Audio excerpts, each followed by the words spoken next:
Buenas tardes. Si nos vamos acomodando y tomando asiento.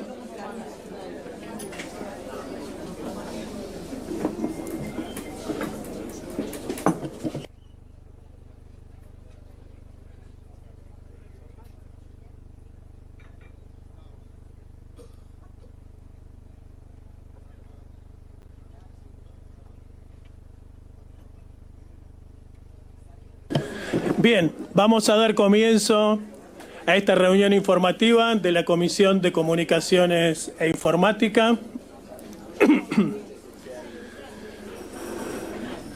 Ya les digo a continuación cómo va a ser la dinámica que tenemos prevista para la reunión de hoy.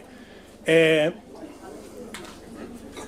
primer lugar, quisiera decir a los miembros de la comisión que muy probablemente la semana que viene o la siguiente estemos convocando a una nueva reunión. La noticia de la compra de Telefónica por parte del grupo Clarín a través de Telecom es un tema que me parece también urgente y que seguramente va a requerir nuestro tratamiento.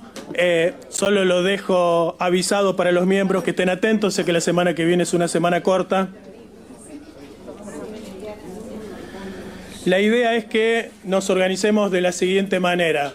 En primer lugar, van a hablar los expositores. Ellos van a tener entre 7 y 8 minutos cada uno.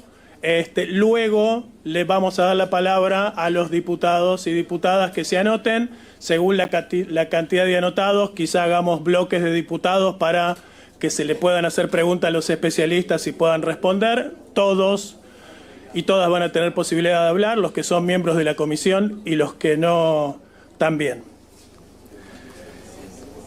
Quisiera decir que la convocatoria de esta comisión está vinculada a los hechos que son de público conocimiento. El hecho de que hace unos pocos días el presidente Milei difundiera o promoviese el lanzamiento de una criptomoneda que se llamaba Viva la Libertad Project, que con el lanzamiento, con la publicación de ese tuit, se dio el movimiento de crecimiento de la moneda, valores insospechados, luego una caída brutal. En poquitas horas se estaba hablando de estafa con criptomonedas. Al ratito el presidente quitó el tuit e informó que en realidad no estaba muy interiorizado sobre la cuestión y que por eso retiraba su opinión. Y esto dio pie a montones de denuncias en distintas partes del mundo. En particular, hoy tuvimos la noticia de que en España se está pidiendo a la Fiscalía de Estado que tome el caso en particular. Y esto dio lugar a toda lo que podríamos llamar una comedia de enredos, si no fuera por lo trágico de la situación, con el autor, el Mark Davis, supuesto responsable del lanzamiento de la criptomoneda, diciendo que es asesor del presidente y que en realidad pagó para que el proyecto saliera, o su hermano diciendo que en realidad hay un contrato firmado, o el mismo Julián P., que dice que en realidad no tenía nada que ver con esto, que en principio fue presentado para promover la economía argentina, su desarrollo y en particular el fondeo de empresas pymes.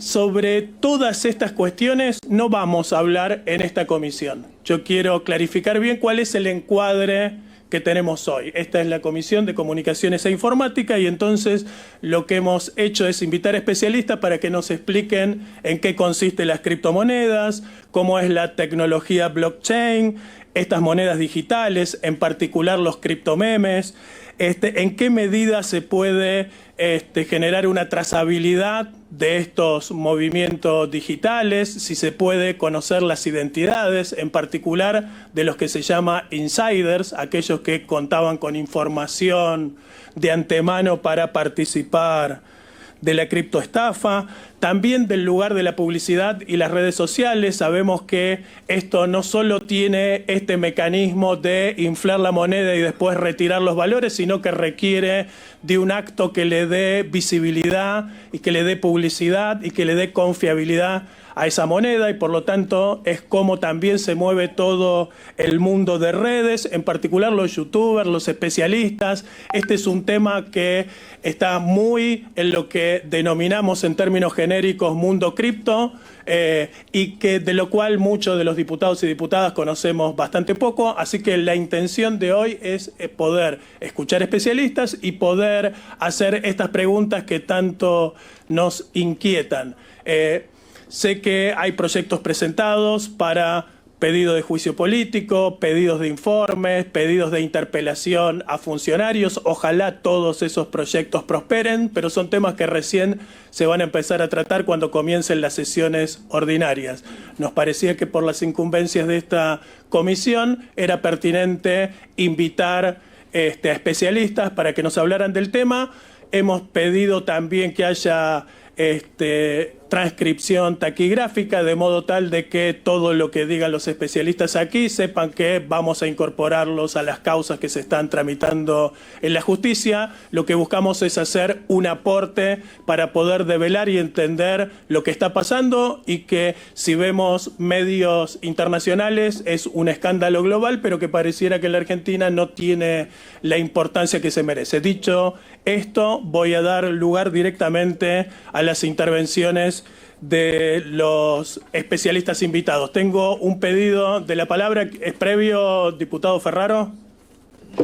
Sí, muchas gracias, presidente. Muy buenas tardes a todos. Por supuesto, agradecer a cada uno de los expositores que hoy se acercaron acá a la Cámara de Diputados para poder exponer. Muy cortito, presidente. Quisiera hacerle una observación, una recomendación antes de que demos inicio a esta reunión. Yo sé que usted estuvo conversando con varios diputados, tanto de la comisión como de los distintos bloques, para tratar de armar un listado de los expositores de esta primera reunión, pero me gustaría proponerle, y esta es la observación que hago, que para una próxima reunión podamos tratar de elaborar este listado entre las distintas autoridades de la comisión y los miembros que somos miembros permanentes de la Comisión de Comunicaciones e Informática. Esto no quiere decir y no impido la posibilidad de que otros diputados puedan aportar el nombre de expertos en la materia. Esta observación que le hago a usted como presidente, por supuesto, sin ningún tipo de reparo o observación a cada uno de los expositores que hoy nos van a acompañar. Por último, creo que usted hizo un encuadre adecuado de la finalidad de esta reunión, y era el segundo punto que yo le iba a plantear, de solicitarle y esperar que esta reunión esté en el marco de una reunión que tenga la rigurosidad, la seriedad y el encuadre informativo que tiene. Como todos sabemos, hay distintos proyectos presentados por distintos bloques. Tenemos pedida por otro bloque una sesión especial, creo que para el martes 11. Entonces creo que esta reunión debiera transcurrir con la mayor seriedad, rigurosidad y carácter informativo, y es parte del encuadre que usted dio. Ya que necesitamos la mayor indagación, la búsqueda de pruebas, y que por supuesto muchos de nosotros no somos especialistas ni tenemos la expertise en esto, también poder tener mayor conocimiento e información de lo que ha sucedido, que por supuesto consideramos que es un hecho grave y que, como usted sabe, la coalición cívica ha presentado una denuncia penal y hemos solicitado la presencia del jefe de gabinete como responsable de la Administración Pública Nacional. Gracias, presidente. Gracias, diputado Ferraro. Me da el pie para decir que aquellos que me propusieron invitados fueron incorporados, incluso un invitado por parte del diputado de Alessandro, de La Libertad Avanza, que es autoridad de la comisión, que no se hizo presente hoy, pero cuyo invitado está en el listado. No lo voy a mencionar porque no vamos a bulinear a nadie.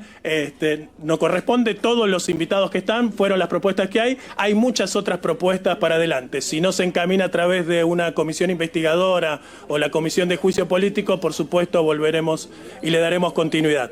Dicho esto, entonces pasamos a escuchar a los especialistas y en primer lugar lo tengo a Mariano Bioca. Él es director ejecutivo de la Cámara Argentina Fintech, que nuclea más de 300 empresas del sector y es quien organiza habitualmente la Argentina Fintech Forum, que tiene un nombre parecido a la actividad que se realizó el año pasado y que el gobierno publicitó y promocionó y puso publicidad oficial, pero que tiene, ya nos explicará él lo que tiene que ver. Mariano tiene la palabra, 7-8 minutos. Muchas gracias, señor presidente, y buenas tardes, señores diputados y señoras diputadas.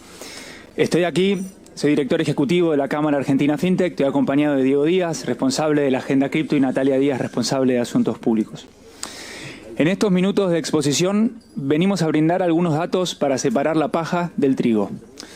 A modo de contexto, la Cámara Argentina Fintech agrupa 350 compañías y trabajamos desde el año 2017 reuniendo y potenciando a la industria que utiliza la tecnología como mecanismo de creación y distribución eficiente de productos financieros.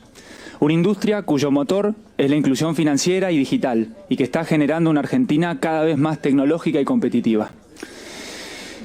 Ahora bien, vamos a hablar algunos números en general de la industria fintech, como les dije, es la que utiliza la tecnología como mecanismo de distribución, y después de la industria cripto en particular. Crecimiento. Esta industria, para que tengan en cuenta, es una de las pocas industrias que en nuestro país ha crecido de manera ininterrumpida en los últimos 10 años. Y este crecimiento trajo aparejado el empleo. Al día de hoy hay 40.000 personas que trabajan de manera directa en esta industria con un estándar de empleabilidad internacional. Esta industria ha generado que hoy en nuestro país tengamos una métrica que es única en América Latina, y es que el 100% de las personas económicamente activas tienen acceso a una cuenta, sea de pago, es decir, una CB corta U, o sea una cuenta bancaria, CB larga U. Todo esto es un esfuerzo conjunto del sistema financiero argentino. Hay cerca de 6 millones de personas que tuvieron acceso por primera vez al crédito digital, al crédito formal, disculpen, gracias a estas soluciones digitales, permitiendo por primera vez empezar a construir su historial crediticio.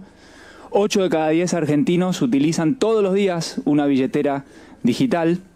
Y en lo que hace acceso a cuentas de inversión en el mercado de capitales, hoy Argentina cuenta con unas 25 millones de cuentas de inversión, y este número, cuando arrancó esta industria, hace poco más de 6 años, se situaba cerca de las 500.000 cuentas.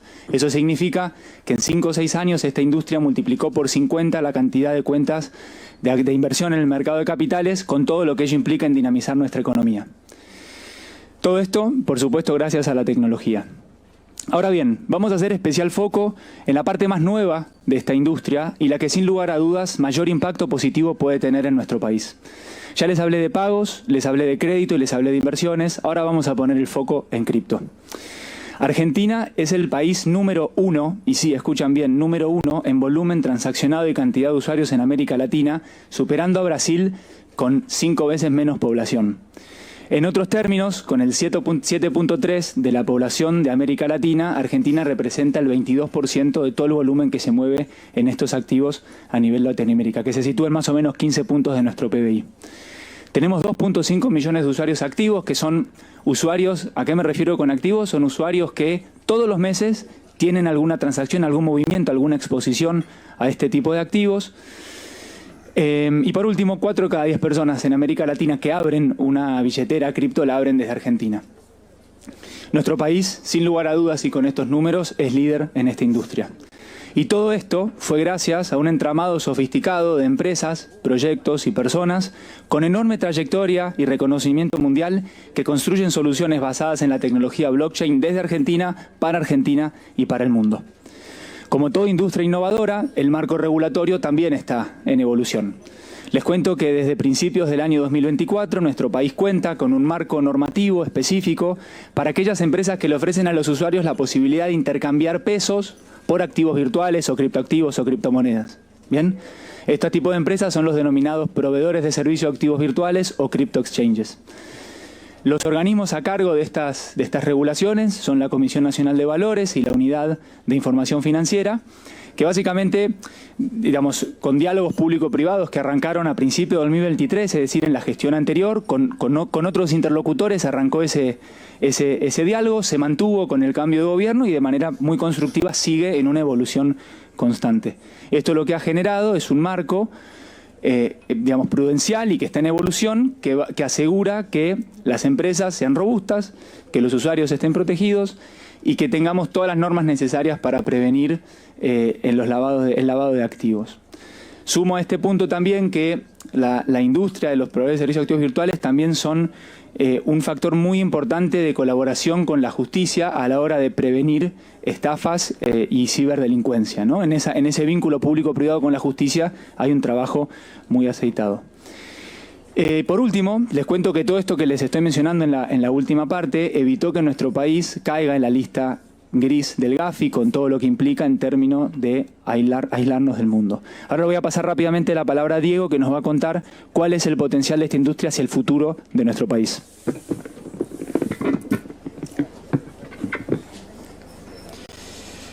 Bueno, siguiendo con las palabras de Mariano, yo quería responder una consulta que es ¿por qué esta tecnología es importante para el presente y el futuro de Argentina? Y les voy a enumerar 4 motivos por los cuales creemos que tenemos que abrazar esta tecnología. Primero, porque nos sirve como mecanismo de protección del ahorro y que genera mayor inclusión financiera. Segundo, es el catalizador de la democratización del crédito y la inversión productiva. Es el impulsor de la inversión y el empleo de calidad y mejora la eficiencia operativa. Millones de argentinos hoy eligen usar stablecoins y activos virtuales para proteger el valor de su trabajo. No es especulación, es necesidad. Esa tecnología permite acceder a instrumentos financieros tal que cualquier emprendedor desde su celular pueda ahorrar en moneda estable o invertir en oportunidades globales. Por otro lado, la tokenización no solo es una innovación tecnológica ni una manera de digitalizar o darle liquidez a activos. Es una revolución en el acceso al crédito. El agro es un sector clave para la Argentina, en eso estamos todos de acuerdo los que estamos acá presentes. Y estudios demuestran que se podría movilizar hasta 50.000 millones de dólares anuales en financiamiento al sector gracias a la tokenización de activos reales. Argentina es faro y referente en el ecosistema cripto mundial. Son muchos los emprendedores argentinos que han creado tecnología y empresas que son usadas en todo el mundo. ¿Vamos a potenciar este talento o vamos a dejar que se vaya? Por último, y para cerrar, señor presidente, queremos recalcar que estamos ante una oportunidad que es muy valiosa porque no siempre aparecen estos saltos tecnológicos que igualan las condiciones de las naciones en tomar un liderazgo mundial. Esta tecnología es uno de esos casos y Argentina ya de hecho está en un rol de liderazgo, así que es momento de aprovecharlo, de potenciarlo y simplemente remarcamos nuestro compromiso para seguir desarrollando marcos normativos positivos que favorezcan y potencien a esta industria y liberen todo el potencial de la tokenización que mencionaba Diego. Muchísimas gracias. Muchísimas gracias. Gracias por respetar el tiempo. Le damos la palabra a Emilce Garzón. Ella es periodista especializada en cultura digital, ciberseguridad e inteligencia artificial. Emilce. Ahí, sí. Bueno, gracias por la invitación. Yo no me quiero poner con cuestiones técnicas específicamente, que podemos ir ahí, pero no se va a entender muy bien eso si no entendemos un poco de contexto también de qué es lo que pasa en el ecosistema cripto muchas veces. Y algo anterior es que tengamos en cuenta cada uno de los que estamos hablando acá, nuestros egos, nuestros intereses, qué queremos, con quién nos juntamos y qué es lo que hacemos, ¿ok? Porque cada uno tiene sus objetivos detrás de esto. Primero que yo como periodista, lo que me pasó con el Tech Forum, que es este evento previo a que surja y aparezca Libra, lo habíamos visto con varias personas. Avisamos de esto. ¿Cómo puede que haya sido tan obvio que podría pasar algo de este estilo? Como si fuera un documental que se podría llegar a hacer en algún momento, como si un presidente pudiera armar, estructurar una estafa o esquema del tipo Ponzi. Bueno, dicho eso, lo que sí quiero aclarar es que es muy importante la influencia, en este caso del presidente Javier Milei, como en otros casos que sí, lo pueden googlear, lo pueden buscar, de estafas de este estilo, donde se necesita de un personaje para que suba el valor de una criptomoneda o de algún token. En el caso de las meme coins es fundamental esto, y lo que pasó se llama rug pull, ¿ok? Eso se puede explicar técnicamente, pero un punto que habían justamente consultado tenía que ver con la tecnología que está detrás de esto, que es blockchain. Básicamente cuando esto pasó, a las horas supimos cantidad de dinero que se movió, detalles gracias a esa tecnología. Por eso quiero separar el mundo cripto de blockchain, que sé que hay gente que no le gusta que se haga eso. Pero la verdad es que blockchain tiene unas soluciones muy interesantes y en el caso de cripto tenemos un ecosistema que es momento de que se tamice, porque esto fue muy claro. Hay que poner blanco sobre negro sobre lo que sucedió. Entonces, tenemos, como estaban diciendo recién los compañeros, un ecosistema súper interesante, pero que nunca fue prestado atención para esto en particular, que fue planificado. En abril del año pasado, había un deck dando vueltas. Un deck es un elemento de ventas sobre el evento que es Tech Forum. Abril del año pasado. Se estaba usando justamente la influencia, el ego de las personas. Estaban diciendo que el presidente Javier Milei iba a participar de este evento y por eso es que influencers, gente que está acá mismo, marcas importantes participaron de ese evento. Entonces, cuando decimos, bueno, es un mundo chiquitito y nada más, la verdad es que no es que es un mundo chiquito y nada más, porque justamente gente que tiene conocimiento quiso participar para tener reuniones con el presidente o estar ahí. Sí es cierto también que algunas personas fueron por curiosidad. Aún así, cuando en mi caso yo di aviso de esta situación, no quisieron escuchar sobre el tema y eso pegó mal en la industria cripto y pegó mal en una industria que está en desarrollo. No se quiso escuchar. De hecho, hubo reuniones, viene gente de la Argentina a fin de año habitualmente, también para que nos podamos reunir y el presidente y su ecosistema no quiso. Otro punto importante que a mí me genera dudas sobre esto tiene que ver con quiénes asesoran al presidente y por qué vamos a diferenciar que básicamente, bueno, están los asesores por un lado y un círculo chico. Eso me hace dudar sobre otras cuestiones que tienen que ver con tecnología, que tienen que ver con inteligencia artificial, por ejemplo, desarrollos. Hay mucho vende humo en la tecnología porque conocemos poco. Y es muy importante que legisladores, diputados, abogados, abogadas sepan sobre ciberdelincuencia, sobre estos temas, porque son complejos. Y al parecer complejos parecen lejanos, pero nos afectan en el día a día. ¿Ok? Otro punto importante tiene que ver con la Comisión Nacional de Valores. Estuvieron ahí también vinculados con este tema y por ahora no escuchamos nada, no se dice absolutamente nada respecto a qué es lo que pasa en la Comisión Nacional de Valores, que son los que justamente se está esperando que regulen. ¿Por qué es importante la regulación? La regulación es clave porque ayuda a que más gente pueda participar de este ecosistema cripto. El ecosistema necesita que haya más gente para que tenga mayor valor. Si no participan, si no compran, si no consumen, no tienen valor. Y hay algo importante acá, también un personaje o personajes que tienen que saber de la cadena de valor, que son las exchanges. Las exchanges son un nombre en inglés, es complejo, pero casi que cada vez se parece más el ecosistema cripto al sistema bancario tradicional. Hay intermediarios donde suceden hackeos. Recientemente hubo uno muy grande. Hay documentales en Netflix donde hay hackeos, ¿ok? No es que es directo desde Bitcoin, que es una moneda potente, una criptomoneda muy fuerte, hacia la persona. Hay intermediarios. Y ahí es donde tenemos que analizar todas las estafas que hay en el medio donde no hay conocimiento tampoco de ciberseguridad en el tema. Y es fundamental. Entonces, estamos yendo a una velocidad en un país, en Argentina, que claro, se habla de la inestabilidad constante que tenemos, pero no hay educación financiera. Otro punto importante es la audiencia a la que se dirigieron. Justamente, las personas que compran, que se mueven en este mundo de meme coins, pueden tener conocimiento, supongamos que es lo que se decía, pero acá, detrás, hubo una idea que es la de promover una financiación a las pymes usando una meme coin. Nunca se dijo que era una meme coin, pero el personaje de Javier Milei es fundamental porque hay un grupo de chicos que no saben tanto del tema y se les hacen promesas, porque acuérdense que estamos en un contexto donde está la poncidemia, que vos, Maxi, lo decís muchas veces. Chicos que no conocen. De hecho, hace muy poquito, en Twitter pueden buscar un chico que se suicidó jugando la ruleta rusa. Claro que tiene un antecedente que, bueno, algo pasa, pero jugando la ruleta rusa hace unos días invirtió en una meme coin y se pegó un tiro y está en Twitter, ¿ok? Y eso también sucede en ese ecosistema. Ahora, me parece importante que se empiece a destacar a aquellos que efectivamente sí hacen muy bien su trabajo. Acá hay varios expositores que también tienen eso para demostrar, de aquellos que están aprovechándose de un sistema financiero constante. Para eso también quiero cerrar con que fue fundamental entender que hay una planificación para hacer esto, hay muchas reuniones. De hecho, Keep Protocol, por ejemplo, que es la infraestructura que estaba detrás, hizo y dijo cosas que no sucedieron, está en las redes sociales, está borrando la información, diciendo que con el gobierno de la Ciudad de Buenos Aires tenía un acuerdo, con la UTN. Eso es meterse en gobierno y meterse en las universidades.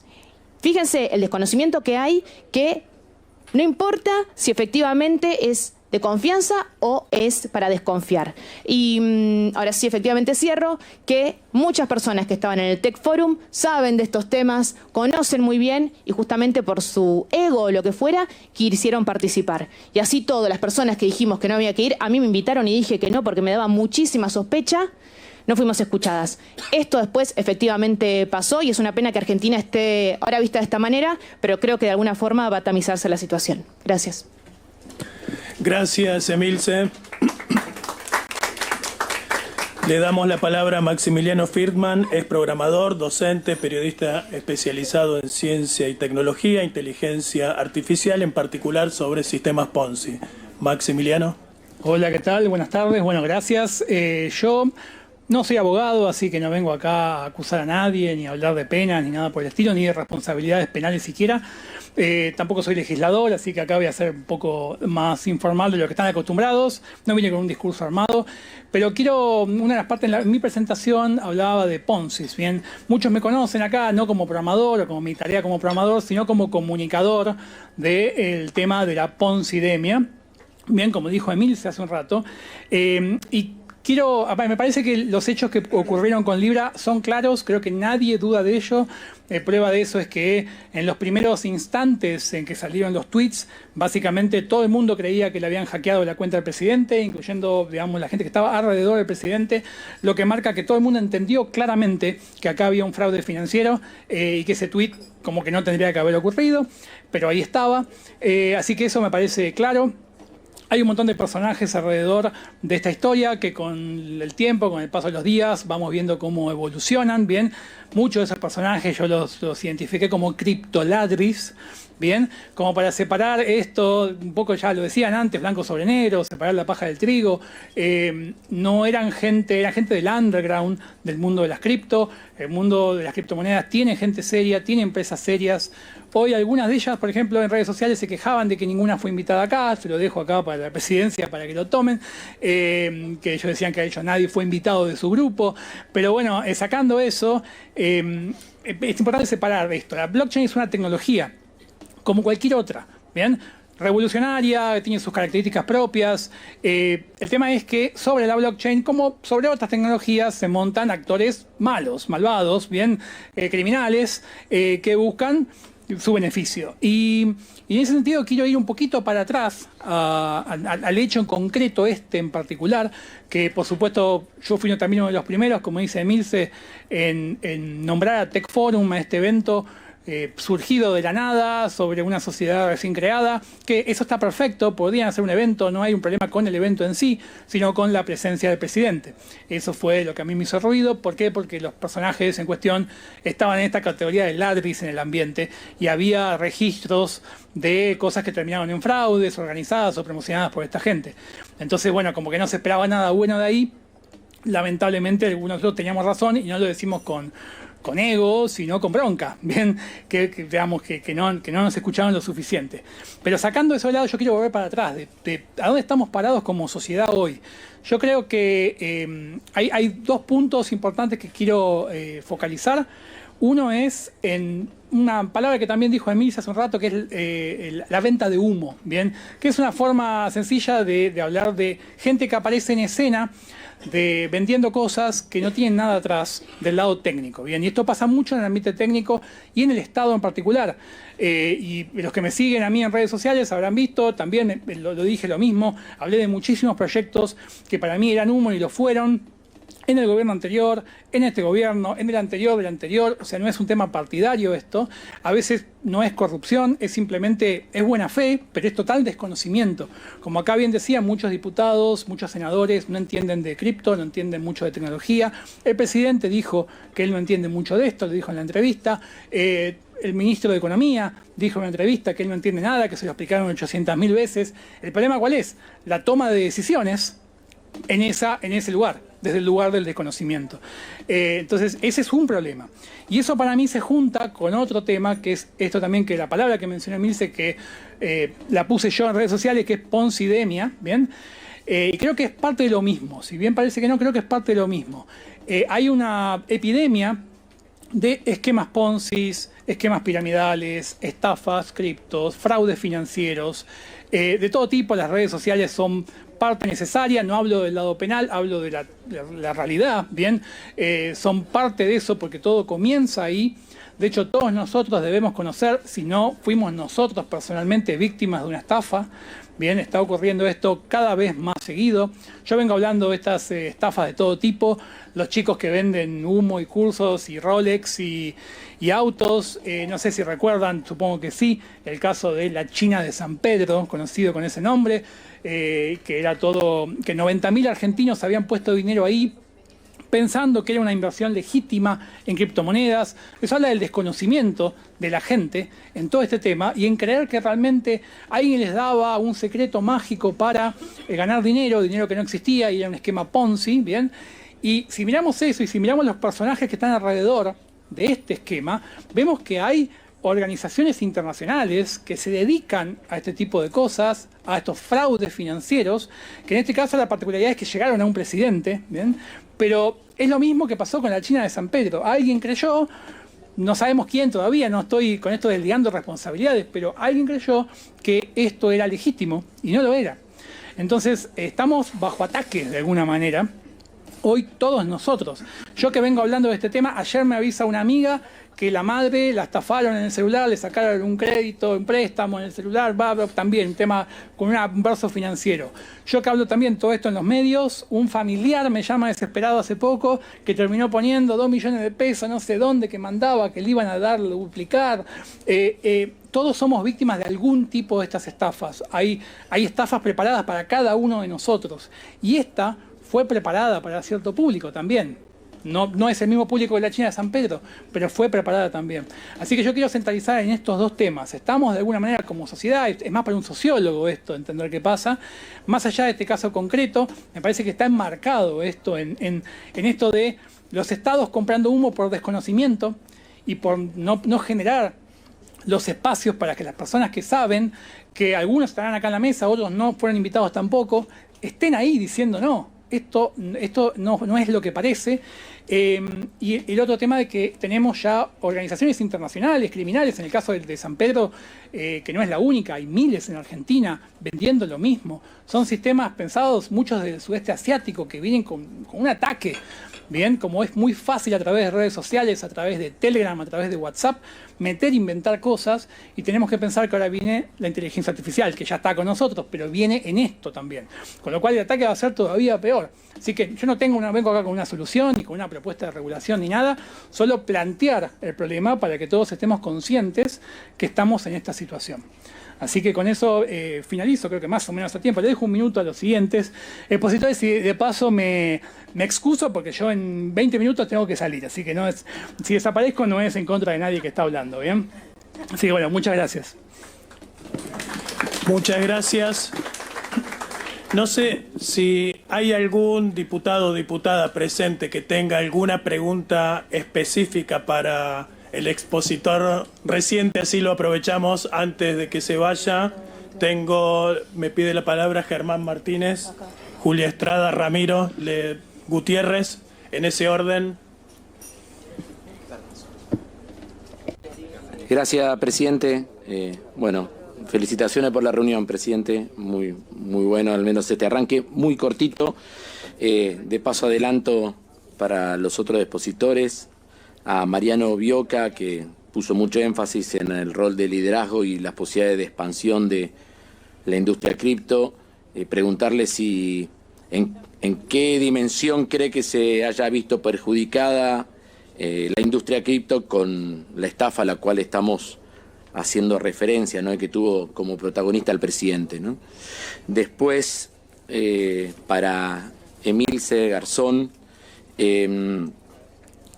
que hizo referencia a esto de alertas que no se quisieron escuchar cuando estaba lo de Tech Forum. Bueno, si podría profundizar un poco más eso, y al final, cuando plantea que estas cosas no son casuales, sino que hay una planificación para hacer esto, ¿cómo sería ese esquema de planificación aplicado a este caso? Y para Maximiliano Friedman, esto al arranque dijo que, bueno, todo el mundo entendió que desde el vamos había un fraude financiero y que ese tuit no debería haber sucedido. Cuando dice justamente, bueno, que todo el mundo entendió que había un fraude, ¿cómo en ese momento se visualizaba? ¿Qué elementos había que tener en cuenta para la visualización o la anticipación de que ahí había un posible fraude? Y en el final, agradeciéndole, habló de los estados están comprando humo por desconocimiento. Si tanto en lo que pasó con la estafa en concreta como lo del Tech Forum, también lo ubica en esa línea, ¿no?, de estados comprando humo por desconocimiento. Gracias, presidente. Gracias, diputado Martínez. Tiene la palabra Julia Estrada. Les pido que hagamos en esta etapa preguntas bien precisas para que el expositor pueda responderla. Después va a haber tiempo para que se puedan hacer intervenciones más largas. ¿Cómo están? Bueno, primero agradecer la invitación. La verdad es que muy amablemente vinieron expertos y expertas, y obviamente habrá una segunda instancia para agregar. Para Bioca de la Cámara FinTech, yo quiero preguntar cuál es la relación que se establece entre las estafas, en este caso con criptoactivos, y la difusión en redes sociales. Si esa relación tiene que ver con un tuit y si ese tuit puede ser disparador o no de una estafa, cómo es la experiencia en ese punto. Para Emilce, arrancaste hablando del Tech Forum y hablaste de una poca seriedad en los actores. ¿Por qué? ¿Qué características tienen? Y bueno, ¿cómo se identifica eso? Obviamente la pregunta que se hace uno es ¿cómo puede ser que una estructura gubernamental no pueda identificar esa cuestión? Conectando, y ahora le pregunto a Maximiliano Friedman, en algunos tweets vos sugeriste que te habían consultado en virtud de que vos advertiste que el Tech Forum efectivamente tenía estos actores, te llamaron por teléfono, hiciste un informe. Si nos podés contar de qué se trató ese informe y cuál fue el ida y vuelta. Y una última, para cualquiera de los tres, si ustedes saben que hay un debate sobre cómo se promociona entonces una inversión en un criptoactivo. Si poner el link de un contrato se considera promoción. Esa es la pregunta. Gracias. Gracias, diputada. Tiene la palabra el diputado Ramiro Gutiérrez. Buenas tardes. Es una pregunta para Emilce o para Maximiliano, cualquiera de los dos. La pregunta es muy concreta. Si nos podrían explicar qué es un insider y si nos podrían explicar qué es un sniping, una práctica de un francotirador, y si en esta maquinación o maniobra de Libra pudieron divisar insider y pudieron divisar francotiradores. Gracias, diputado. Tiene para preguntar la diputada Vanina Biasi. Gracias a todos los que están exponiendo. Dos cuestiones breves. Una, con respecto a la decisión de la Comisión Nacional de Valores de bajar la edad a 13 años para la posesión de billeteras virtuales, etcétera, me interesaría, que cualquiera de los tres que tenga una opinión al respecto del tema la pudiera manifestar. Segundo, si piensan que en este mundo, bueno, si hay algunas regulaciones claves que son fundamentales, digamos, para tener un punto de largada con relación a evitar este tipo de estafas, y si tienen, alguna razón que los hechos muestre, digamos, a nivel internacional, que son regulaciones que efectivamente sirven. Y nada más, esas dos preguntitas nomás. Gracias. Gracias, diputada. Tiene la palabra la diputada Moró. Sí, presidente, gracias. Gracias a todos los que se acercaron hoy al Congreso a intentar contarnos más en detalle de frente a qué estamos atravesando, cuál es la situación que estamos atravesando. Dos preguntas. Preguntarle a Emilce si todos los que invierten en cripto tienen el mismo pensamiento que tiene el presidente, si que van a apostar al casino, si el mecanismo es el mismo tal cual como él lo definió. Y la otra cosa es cómo afectó esta estafa cripto al trabajo de todos estos años a la Cámara Argentina de FinTech. Gracias, diputada. Vamos a hacer lo siguiente, si están de acuerdo. Le vamos a dar la posibilidad a Maximiliano Friedman para que responda a las que le tocan puntualmente. También para Friedman la pregunta, diputado Castillo. Agregamos esa pregunta, solo responde Friedman, el resto de las preguntas las guardamos en suspenso para que terminen de hablar el resto de los expositores, porque todos van a contestar seguro en la misma dirección. Diputado Castillo.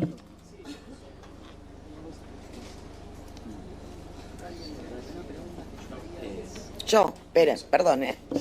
Bueno, dos preguntas. La primera es para Maximiliano, pero también para los otros dos expositores, si tienen algún antecedente de una figura de importancia pública que haya hecho una promoción 3 minutos después de lanzada una moneda sin cobrar un retorno a cambio, visto que el propio presidente había señalado en una entrevista en el 2022 que él por sus opinions cobraba.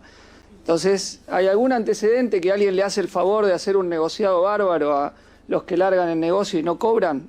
Segunda cuestión, que me gustaría que expliquen cómo detectaron ustedes rápidamente el fraude. Es decir, qué indicadores tuvieron de que esto que se estaba lanzando con Libra era efectivamente una estafa, según la revista Forbes hoy, la estafa más grande de la historia con criptomonedas, en la cual, a mi entender, fue coautor el presidente de la Nación. Muchas gracias. Gracias, diputado. Entonces sí, para responder. Bien, bueno, les agradezco la gentileza de que me dejen empezar. A ver, fueron unas cuantas, así que vamos a dar uno. Las tengo por ahí en otro orden, pero no importa, creo que las tengo todas, si no me avisan. Primero, si Tech Forum me parece que entraba en esta categoría que yo definí como venta de humo, entiendo que sí. Principalmente cuando se anunció la salida del presidente, creo que fue en septiembre, no me acuerdo si el 9 de septiembre o algo así, que todavía no tenía sponsors de categoría ni speakers de categoría, era toda gente del underground cripto completamente desconocida. Entonces ahí fue cuando yo dije que me hacía ruido, digamos, como que el Estado argentino, con la presencia del presidente, fuera ahí, y junto con otra de las preguntas respecto que mi conversación con Casa Rosada efectivamente sucedió a través de mi comunicación pública en Twitter. O sea, a través de estos tweets, todo esto que estoy diciendo está en Twitter, digamos, nada, está borrado, yo nunca borro tweets, donde dije esto de que me hacía ruido a mí como ciudadano, digamos, que el presidente vaya ahí porque se veía como sospechoso. No había una sospecha de que iba a lanzar una criptomoneda, se veía raro todo el ambiente, habiendo otros eventos de mucha categoría en Argentina, de mucha categoría en tecnología y en cripto, bien, algo que salió de la nada, bien, que el presidente fuera ahí. Eso fue un hilo que se viralizó. Probablemente algunos de ustedes, diputados de la oposición, lo habrán retuiteado. Bueno, llegó al presidente ese tuit y me hicieron un llamado de una persona con la que yo no había hablado antes, o sea, no era un contacto mío, y planteando una aparente genuina sorpresa sobre mi inquietud. Entonces me pidieron si había más información sobre lo que yo decía, y bueno, le preparé información que también está publicada en mi cuenta de Twitter, o sea, no es nada secreto, que básicamente en el pedido de detalle de esa información era el historial de los dos fundadores del evento, bien, que uno de ellos había desarrollado una criptomoneda llamada Vulcano, que de un proyecto que quedó abandonado, quedó en la nada, una criptomoneda que se fue a cero, y entrando en las propias redes sociales de esa criptomoneda, está todo el mundo diciendo esto fue una estafa, o sea, gente que se siente estafada y engañada por ese proyecto. Eso es de Novelli, y Terrones Godoy. Vos ponés la palabra en Twitter y vas a ver todo el mundo diciéndote lo mismo. ¿A qué se dedicaba Terrones Godoy? Y hay análisis en YouTube, no de ahora, de hace tiempo, que una de las cosas que hacía era promocionaba esquemas fraudulentos a cambio de una comisión en su canal de YouTube, y lo que hacía es recibir comisión por eso, y una vez que saltaba que era una estafa y que habían estafado a la gente, borraba todo el contenido. Bueno, y esa persona estuvo borrando contenido de su canal de YouTube estos días también, ¿bien? Entonces, eso eran las dos cosas que hacían ruido. de que esas dos personas estaban a cargo de un evento. En la presentación ellos decían que su objetivo era conectar el sector privado con el sector público, que decían que iba a participar gente del gobierno y anuncian que iba a participar el presidente, y ahí es donde yo hago eso. Y envié esa información y no tuve más información más que lo que sucedió públicamente, o sea, ahí terminó mi contacto. ¿Cómo nos dábamos cuenta que era poco serio? Había varias formas de darse cuenta, algunos más del lado más técnico, blockchain y cripto, otros más del lado tecnológico de la seriedad del proyecto. O sea, había dos cosas en el tweet del presidente: una dirección de un contrato y una página web. ¿Bien? La página web había sido creada un ratito antes. La página web no parecía muy profesional en su desarrollo, era como algo muy casero hecho. Está bien que eso no es per se una estafa, ¿no? Pero ya te da sospecha, ¿no? Son como indicios de que algo había raro. Pero la parte más importante, sin hablar de blockchain todavía, es que en la promoción de esto se hablaba de que de alguna manera el dinero recaudado o la ganancia, no está muy claro qué, y ahí viene el punto, no estaba muy claro qué, iba a ser para después hacer funding de empresas, pymes tecnológicas y educativas que no tenían acceso a fondeo de dinero en general en el mercado formal. Entonces esto iba a servir para eso, y no había ninguna información técnica, lo que a veces se conoce como un white paper, una explicación de cómo eso iba a funcionar. Era simplemente, bueno, acá está la criptomoneda y esto va a servir para esto, y que supuestamente 400 pymes llenaron el formulario, pero no había ningún detalle técnico de cómo, y eso ya es muy sospechoso. Y cuando vamos a la parte técnica de blockchain, esto se parecía mucho más a una meme coin. Bien, ahí dejo que después los siguientes oradores que hay en la mesa pueden expresarse mucho más de eso, saben mucho más que yo de eso, pero no tenía pinta de ser un proyecto de este tipo de inversión más serio. Era más de meme coin, aunque no fue vendida como meme coin, que es simplemente una moneda de chiste, bien, para jugar, que no es una inversión seria. Pero a nivel blockchain aparecían algunos temas en particular, por ejemplo, que el dueño, el que manejaba el proyecto de alguna manera, tenía una cantidad, se había quedado con una cantidad de circulante mucho más grande de lo que se suele quedar en un proyecto serio, lo que marca que pueden manejar el mercado. Entonces había una serie de cosas donde gente seria dijo esto, ojo con esto, y por eso todo el mundo decía, le hackearon la cuenta del presidente, digamos, no fue la oposición acusando al presidente de hackeado, no era, de hecho fueron los propios que creían que estaba hackeado. A ver, me quedan dos más, creo. Si el link de contrato se considera promoción, es un tema semántico, casi les diría judicial. Si me preguntan a mí, yo digo que sí, digamos, porque habrá que ver qué dice la palabra en la RAE, promoción, ¿no? Pero hablando mal y pronto, no veo mucha diferencia entre difundir y promocionar. Yo, personalmente, como ciudadano, lo cierto es que nadie conocía esa dirección de contrato, no estaba publicada en ningún lado hasta que el presidente la mostró. Bien, o sea, eso como que es más o menos claro. Después lo de que es un snipping insider, creo que eso lo pueden explicar mucho más acá, pero básicamente insider es alguien que ya sabía que esto iba a pasar, que estaba esperando, que tenía la información privilegiada. La entrevista que aparece al hermano de Davis, a Gideon Davis, que apareció esta semana, que había sido borrada, él da a entender de que como que bueno, ahora llegó con las criptos la democratización de los insiders, como que ellos pueden hacer ese negocio ahora, que obviamente es un negocio, un ardid de un grupo para estafar a otros, con lo cual estamos hablando de, no sé si jurídicamente es una estafa o no, pero es un fraude, digamos, para quitarle dinero a otro.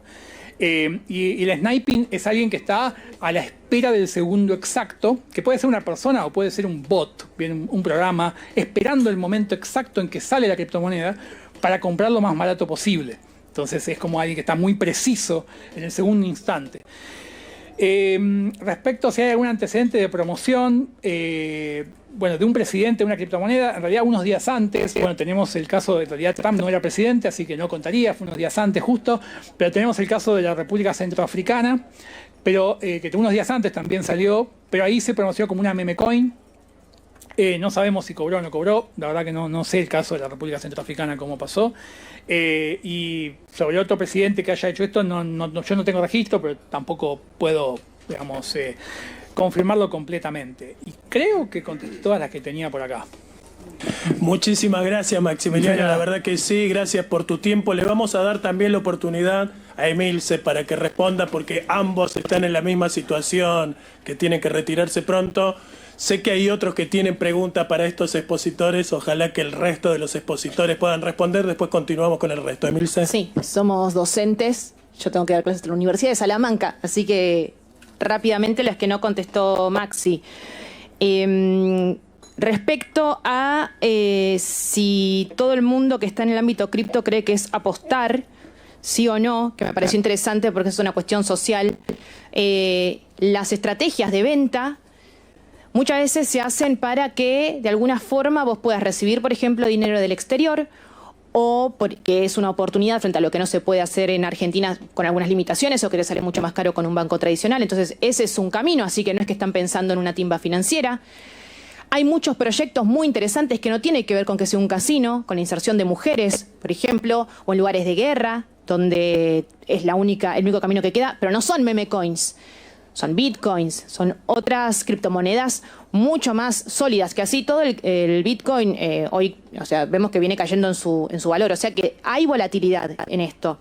Y después, algo que me parece interesante, porque escuché muchas veces como, bueno, pero ya saben que es una timba o es un casino. La realidad es que vinculado, por ejemplo, a la privacidad de datos, es un paralelismo donde mucha gente dice, bueno, yo uso una red social y entonces ya está. Mis datos están perdidos. Es como que habría que asumir eso y la verdad es que no es así. La verdad es que se necesita algún tipo de ordenamiento. Así como vos no dejás tu billetera tirada para que se lo lleve cualquiera, haces como si nada, con esto es lo mismo. ¿Qué es lo que pasa detrás? Que se aprovechan muchas veces del desconocimiento de las personas para vender productos. Escucho muchas veces con esto, y son posturas, no, las personas tienen que aprender a manejar sus finanzas. Ok, siguen cayendo en estafas Ponzi, seguimos cayendo en un phishing, en un mail que haces clic, ingeniería social, con lo cual por más educación también hay estrategias mucho más potentes para atacar y estafar. Otro punto respecto a la planificación y el Tech Forum. Yo había dicho que en abril del año pasado empezó a circular un deck, que es este elemento de ventas, para que puedan participar marcas.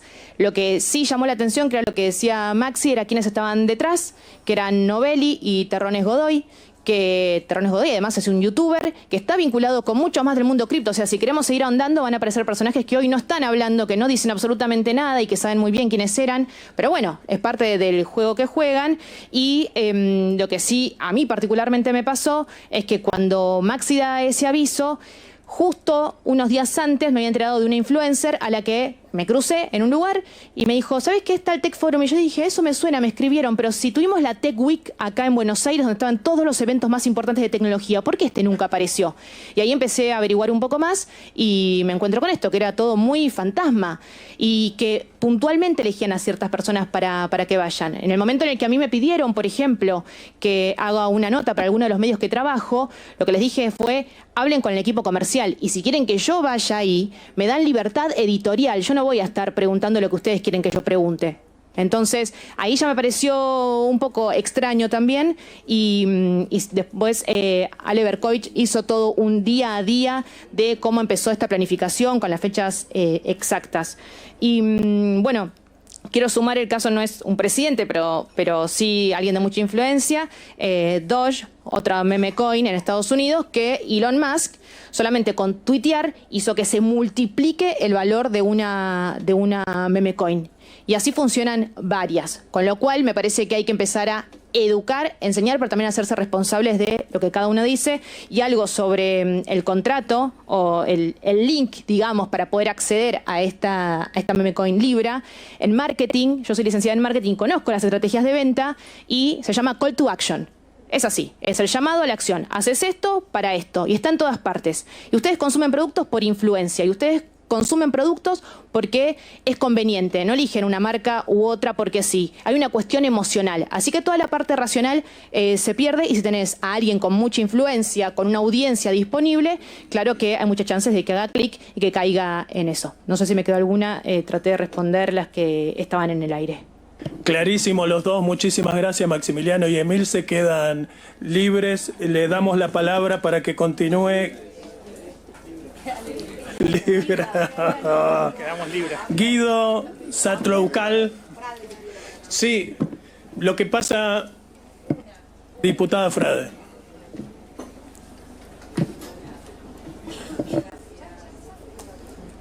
Se escucha. Hola, apaguen ahí. Eso, gracias. Gracias, Pablo, muchas gracias. Antes que se me vaya Emilce, después hay una para...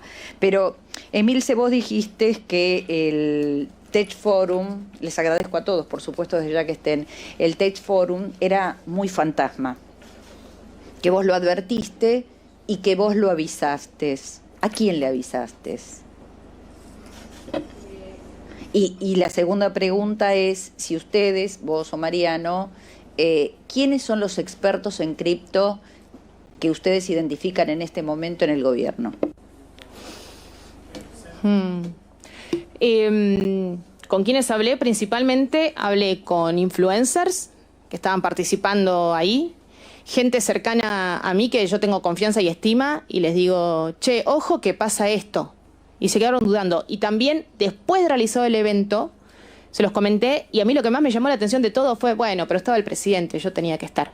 De hecho, también Hoskinson, que es una persona muy respetada, lo que sí se está comentando, no tengo documentación específica, él pagó dentro de ese deck de ventas, pero no sucedió esa reunión. Y de hecho también otras empresas muy importantes pagaron y dejó plantado el presidente, con lo cual eso también generó molestia. Pero después tuvieron esas reuniones más adelante. Y era muy evidente la situación porque, habiendo los antecedentes de estos personajes, y algo que me parece también clave, que insisto, es no desligar a la gente que está alrededor, que a mí me preocupa mucho las cuestiones tecnológicas que hoy no se desarrollan en el país, vinculados con inteligencia artificial, vinculados con blockchain, y si hay alguien que sabe de cripto, que tenga un puesto ahí, que todos sepamos, no conozco, yo no lo sé, pero puede ser porque no estoy informada con eso, pero no conozco a alguien en particular, pero si quisieran ayuda, está toda esta mesa y hay mucha más gente disponible. Emilce, perdón, con estas consultas, ¿había funcionarios también o solo empresarios? Había funcionarios. Muchas gracias. Tiene la palabra entonces Guido Sacloucal, perdón por la pronunciación, presidente de la Fundación Blockchain Argentina. Muchas gracias Tienen que apagar ahí. Dale ahí. Muchas gracias por la invitación. Sacloucal es el apellido, es difícil, muchas consonantes.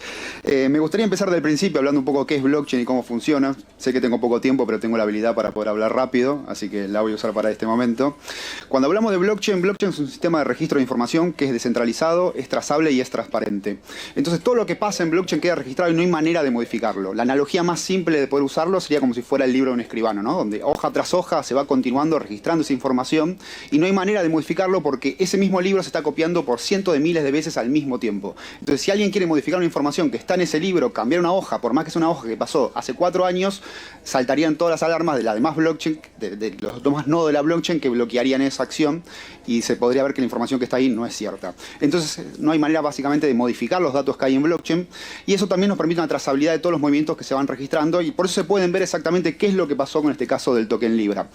Lo que pasó claramente fue una maniobra que se llama rug pull, que si quieren la puedo explicar un poco de cómo funciona porque es una maniobra de manuales muy conocida desde el 2020 en el mundo de las finanzas descentralizadas, que básicamente lo primero que se hace es crear un token dentro de una blockchain como por ejemplo la de Solana, que es una blockchain muy eficiente para esto porque es muy económica en sus transacciones, no tarda más de 2 o 3 minutos y no cuesta más de 20 o 40 dólares dependiendo de cuándo están las comisiones de la red.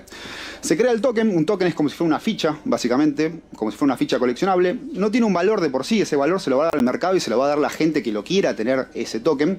El problema es que se necesita buscar a alguien que lo promocione. Y ahí es donde entra la otra etapa de lo que sería un rug pull. Se busca una persona que tenga la mayor influencia posible, justamente a un influencer, o se hackea una cuenta de un influencer muy famoso para promocionar ese token. Y generalmente se promociona no como un meme coin directamente, o tal vez sí, pero sí con una utilidad falsa que tiene el token. Caso lo que pasó acá en Libra. Acá está la diferencia también entre un meme coin y un token de utilidad. Un meme coin se crea con eso, todos los que compran un meme coin saben que es una ficha coleccionable que no sirve para nada, que solamente es una manera de tenerlo y con una especulación de que va a crecer el precio o no. Y lo otro es un utility token. Un utility token es algo que tiene una utilidad dentro de la blockchain, por ejemplo, representaría la participación dentro de un proyecto agro donde se está tokenizando un campo. Eso sería un utility token, o para atraer inversiones a las industrias argentinas. Ahí sí se usaría, pero en este caso fue un meme coin, ¿no?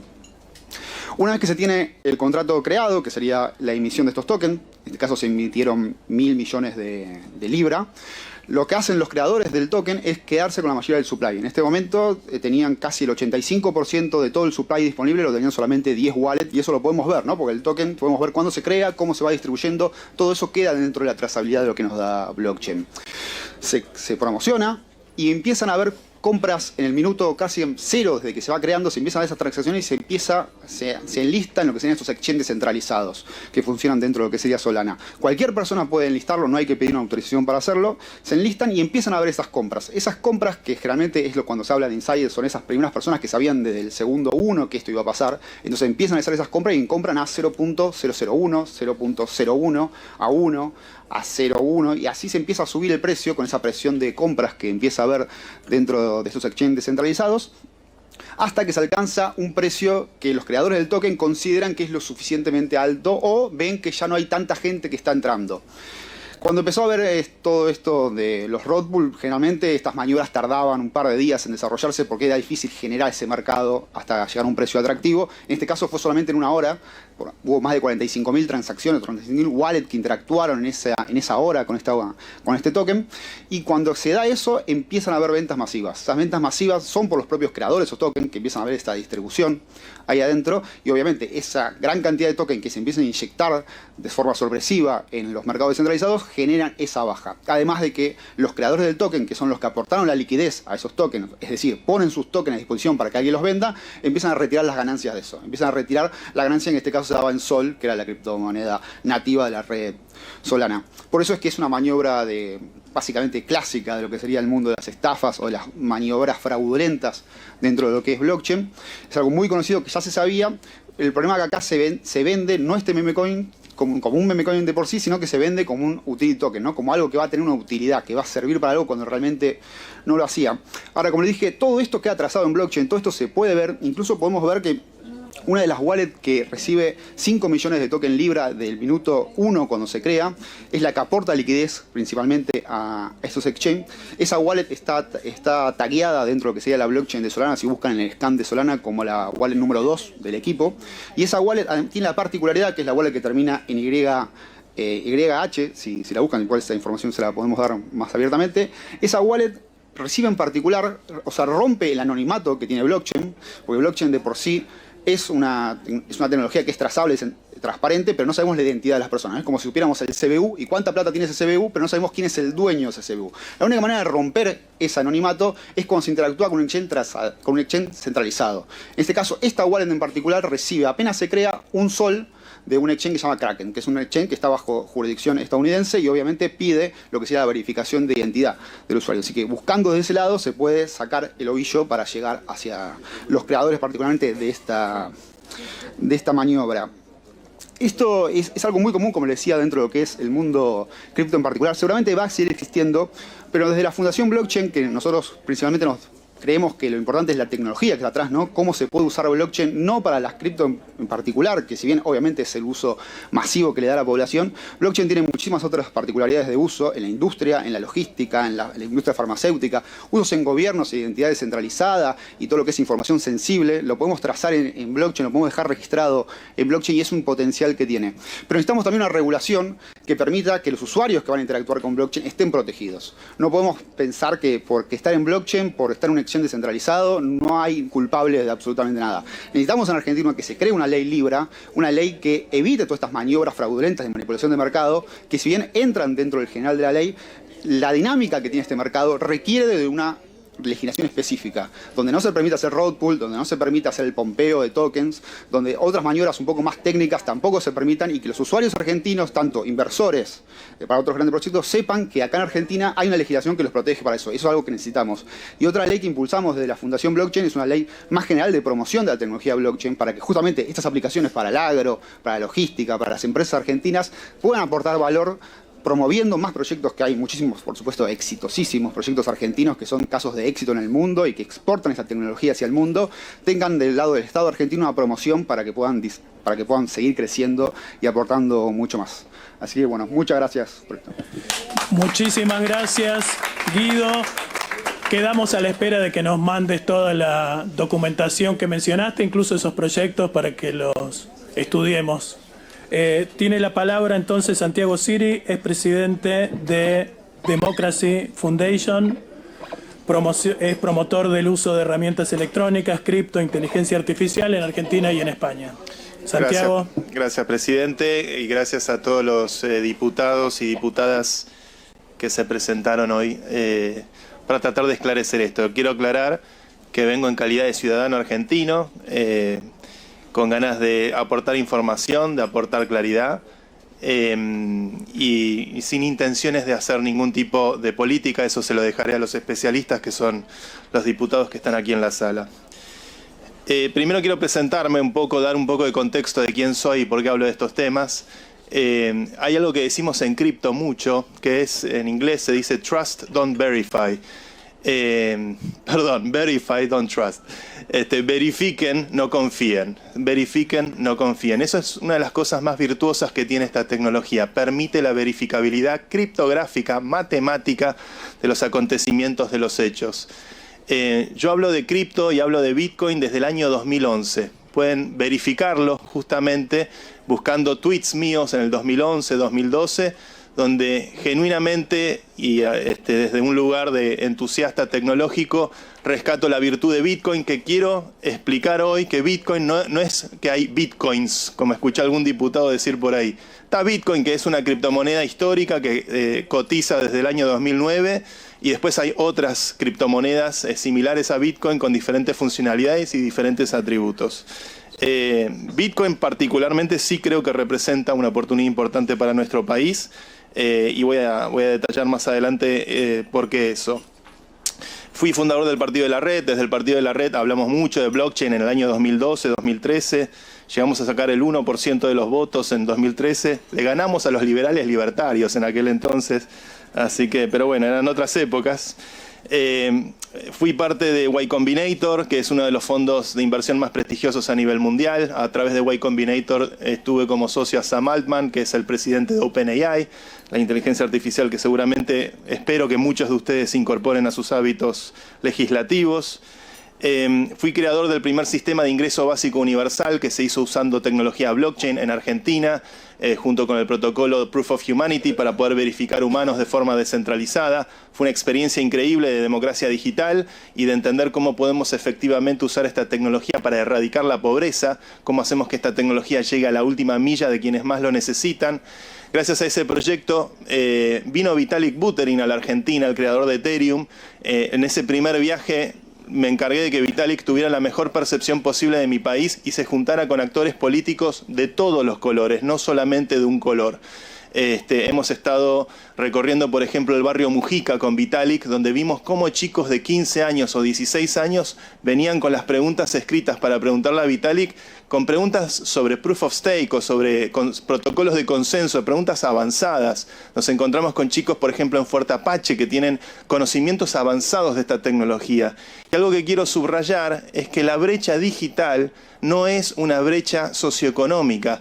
Tal vez la brecha digital yo la veo mucho con mis propios padres, que no son nativos digitales, que pertenecen a otra generación y no crecieron con esta tecnología, y ahora estamos frente a un cambio generacional muy grande.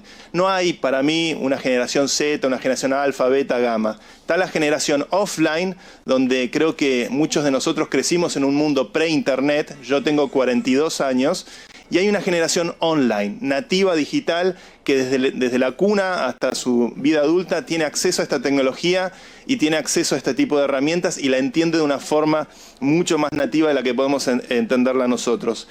Argentina, por eso, tiene 1 de cada 4 personas usa criptomonedas. Como bien decía Mariano Bioca de la Cámara Argentina FinTech, somos el país número 1 de Latinoamérica, somos el número 4 a nivel mundial, a raíz de los grandes dramas financieros que hemos vivido como sociedad, donde tuvimos alta inflación, cepo al dólar y un montón de traumas financieros que afectaron a nuestra sociedad. Fue a pesar de eso, o tal vez gracias a eso, que en Argentina hay un sector productivo en materia tecnológica vinculada con criptomonedas de primera línea a nivel mundial. Y a mí lo que me pasó a lo largo de la última década, donde viví en Madrid, en Nueva York y en San Francisco, es que en cada conferencia cripto internacional, en Osaka, en Praga, en Londres, en Berlín, en Nueva York, en San Francisco, donde ustedes se imaginen, me encontraba con el talento argentino. Con el talento argentino que estaba generando Por ejemplo, acá tenemos la empresa de auditoría de contratos inteligentes más grande del mundo, más relevante del mundo, con clientes de primera línea a nivel mundial. Acá hemos innovado en materia de tokens no fungibles, de criptomonedas, de finanzas descentralizadas. Realmente hay muchísimo talento en este país y yo, al menos una de las cosas que más me ha frustrado como ciudadano, si bien tuve la dicha y la fortuna de que muchos actores del sector político me han prestado atención en algunos expresidentes y también algunos actores de la oposición muy relevantes, la verdad es que jamás recibí ningún tipo de atención por parte del actual presidente, siendo que en diciembre del año pasado, y esto es algo que lo tengo muy fresco, vino por cuarta vez Vitalik Buterin a la Argentina con la vocación de querer justamente asesorar al gobierno nacional en materia de criptomonedas y recibimos sistemáticamente una negativa que es como negarse juntarse con Lionel Messi, para entender un poco la analogía. Vitalik es genuinamente la persona más respetada a nivel mundial en este tipo de proyectos. ¿Qué es lo que pasó? ¿Qué pasó el viernes pasado? ¿Qué pasó en San Valentín, el 14 de febrero, que nos arruinó a muchos de los que estamos en pareja esa noche?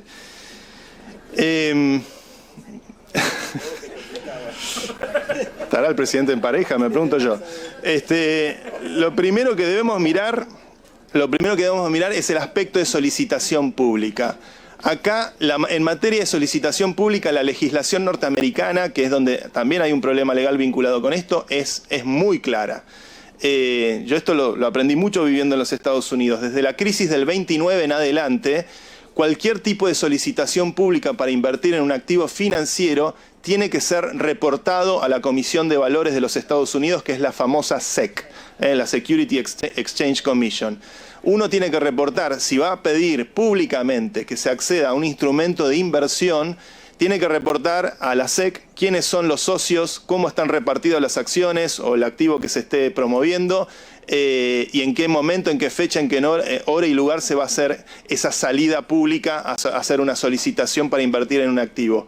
Si eso no se informa previamente a la SEC, se está infringiendo una ley muy clara, que es una ley que ha repercutido en muchos influencers norteamericanos. Está el caso de Kim Kardashian, que debió pagar una multa de $1 millón por haber promovido en Twitter una meme coin. Está el caso de Floyd Mayweather, que también tuvo una multa similar por haber promovido una meme coin. Entonces, el hecho de hacer solicitación pública y afectar a inversores norteamericanos para los Estados Unidos, también cosa que aprendí viviendo en ese país, para los Estados Unidos su jurisdicción es cualquier lugar donde haya un dólar estadounidense. Ellos no se ajustan a su territorio, sino que tal vez en una vocación más imperial se ajustan a cada lugar donde hay un dólar dando vueltas. Entonces, esto afecta a inversores norteamericanos. En el mundo cripto, en el mundo de las noticias de las criptomonedas, los medios internacionales de los Estados Unidos están hablando de esto como si fuese la gran noticia de los últimos años. No hay influencer o actor relevante del ecosistema cripto a nivel mundial que no esté atravesado por este tema y que no esté dando una opinión formada en este tema. Por lo cual, también es un escándalo dentro del ecosistema cripto, no solamente dentro de nuestro país, sino a nivel internacional. Por lo cual, el hecho de la solicitación pública me parece que es algo a mirar. Si difundió, si promovió, será cuestión de la justicia determinarlo. Los elementos que diferencian una promoción de una difusión, hay al menos 3 características muy importantes. Uno es si hay, lo que decía Emilce, de un call to action, un llamado a la acción, si hay un link, una dirección cripto, eso es un llamado a la acción, eso lo vuelca más hacia el lado de la promoción que la difusión. Si hay lenguaje poco neutral, arenga, el lenguaje que no habla con objetividad, eso lo vuelca hacia el lado de la promoción más que la difusión. Y si quien promueve esto tiene algún tipo de beneficio económico por promoverlo, eso también lo vuelca más hacia el lado de la promoción que la difusión. Entonces yo prestaría atención tal vez a esos elementos para entender las características de lo que ocurrió con ese tuit. La regulación en los Estados Unidos es muy clara. Se habló del contexto de Solana. Solana es un blockchain que tiene una particularidad, creció mucho en los últimos años porque sacrifica descentralización a favor de bajos costos, bajos precios, bajas comisiones. Solana tiene una arquitectura que permite hacer muchos trades a muy bajo costo, lo cual atrae a la especulación, más que en el caso de Ethereum, donde tal vez los costos de transferencia son relativamente mucho más altos que en Solana, pero Ethereum da mayores garantías de descentralización, de que la información es inmutable y nadie la pueda modificar. Solana, en su arquitectura de la información, sacrifica descentralización para lograr un blockchain de bajas comisiones, lo cual tiende a atraer jugadores más especuladores que les divierte y juegan con estas meme coins. En general, las meme coins no son vistas con un halo de seriedad por parte del ecosistema, como sí ocurre con muchos de los proyectos que se hacen sobre el ecosistema de Ethereum, que es el segundo blockchain más importante en relevancia después de Bitcoin. Bitcoin no es programable, Ethereum sí es programable, pero bueno, Solana creo que es justamente un contexto donde atrae este tipo de proyectos. Hay que mirar, la data del blockchain muestra que hay 4 direcciones. Esas 4 direcciones son que hoy administran los $100 millones, que aparentemente, por los dichos de Hayden Mark Davis, estarían bajo el control de Davis y de sus socios. Habría que entender quiénes son los responsables detrás de esas direcciones. Como bien decía Guido, 3 de esas 4 billeteras son multisigs. Eso quiere decir que los fondos se mueven con múltiples firmantes. Hay 3 firmantes autorizados por cada billetera. Con 2 de los 3 firmantes firmando la transacción se pueden mover esos fondos que están ahí a la vista de todos. Y 2 de esas multisigs recibieron fondeo de Kraken, que está bajo jurisdicción norteamericana, y una multisig recibió fondeo de Bybit, que es otro exchange muy conocido, que también está envuelto en un hackeo que ocurrió la semana pasada muy importante.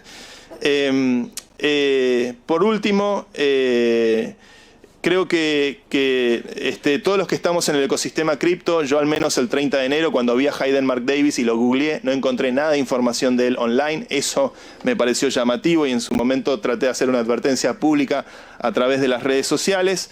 Creo que esto no es una estafa porque algo suba o baja de precio, eso es el mercado. Esto es una estafa, tal vez podríamos presuponer, porque hay jugadores que usaron información privilegiada y porque hay una serie de transacciones que ocurren al unísono en el mismo instante que sale el tuit del presidente, que sacan ventaja de los pequeños inversores que entran después, tentados y seducidos por la comunicación pública de ese tuit, que luego estas ballenas, presumimos operadas por Hayden Mark Davis y sus socios, luego revientan sus tenencias de Libra para quedarse con criptodólares o con tokens de Solana, que tiene mucha más liquidez que la moneda de Libra. Por último, para cerrar, creo que Argentina, recordemos el nombre, Argent quiere decir plata. Somos un país que tiene una historia interesantísima vinculada con el mundo financiero, prácticamente desde su origen. Creo que acá hay una oportunidad extraordinaria como país.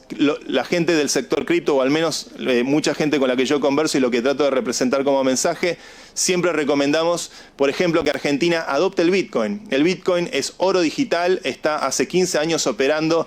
Yo la primera vez que hablé de Bitcoin en 2011 cotizaba a $1, actualmente está cotizando a $87.000 la unidad. Bitcoin es la red que tiene mayor sistemas de defensa para que nadie pueda modificar sus reglas de juego.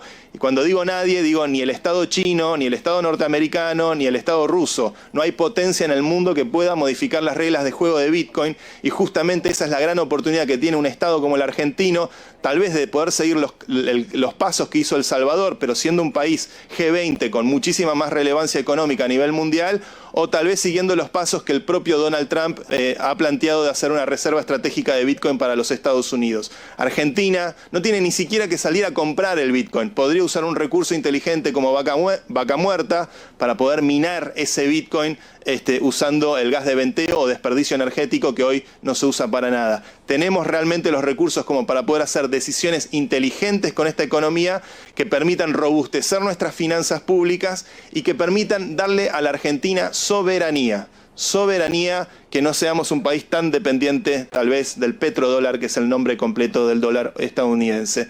Con eso cierro mi alocución, les quiero agradecer a todos la atención y estoy para simplemente aportar información. Muchas gracias, Santiago. Me quedan 3 oradores, les vamos a dar la palabra y después entonces habilitamos más preguntas de los diputados, las que quedaron pendientes para que puedan responder también. Tiene la palabra Laureano Bielsa, es abogado especializado en finanzas, relaciones internacionales y criptoactivos. Perdón. Ahí se escucha bien. Bueno, primero, gracias por el espacio, gracias por interesarse por este tema. Yo quería arrancar hablando un poquito de cómo creo que hay que pararse frente a esto que está pasando. Yo creo que este es un momento para pararnos desde una postura sumamente humana, entendiendo que detrás de este conflicto hay víctimas que necesitan ser protegidas, que han perdido mucho dinero, que han perdido el dinero de su familia.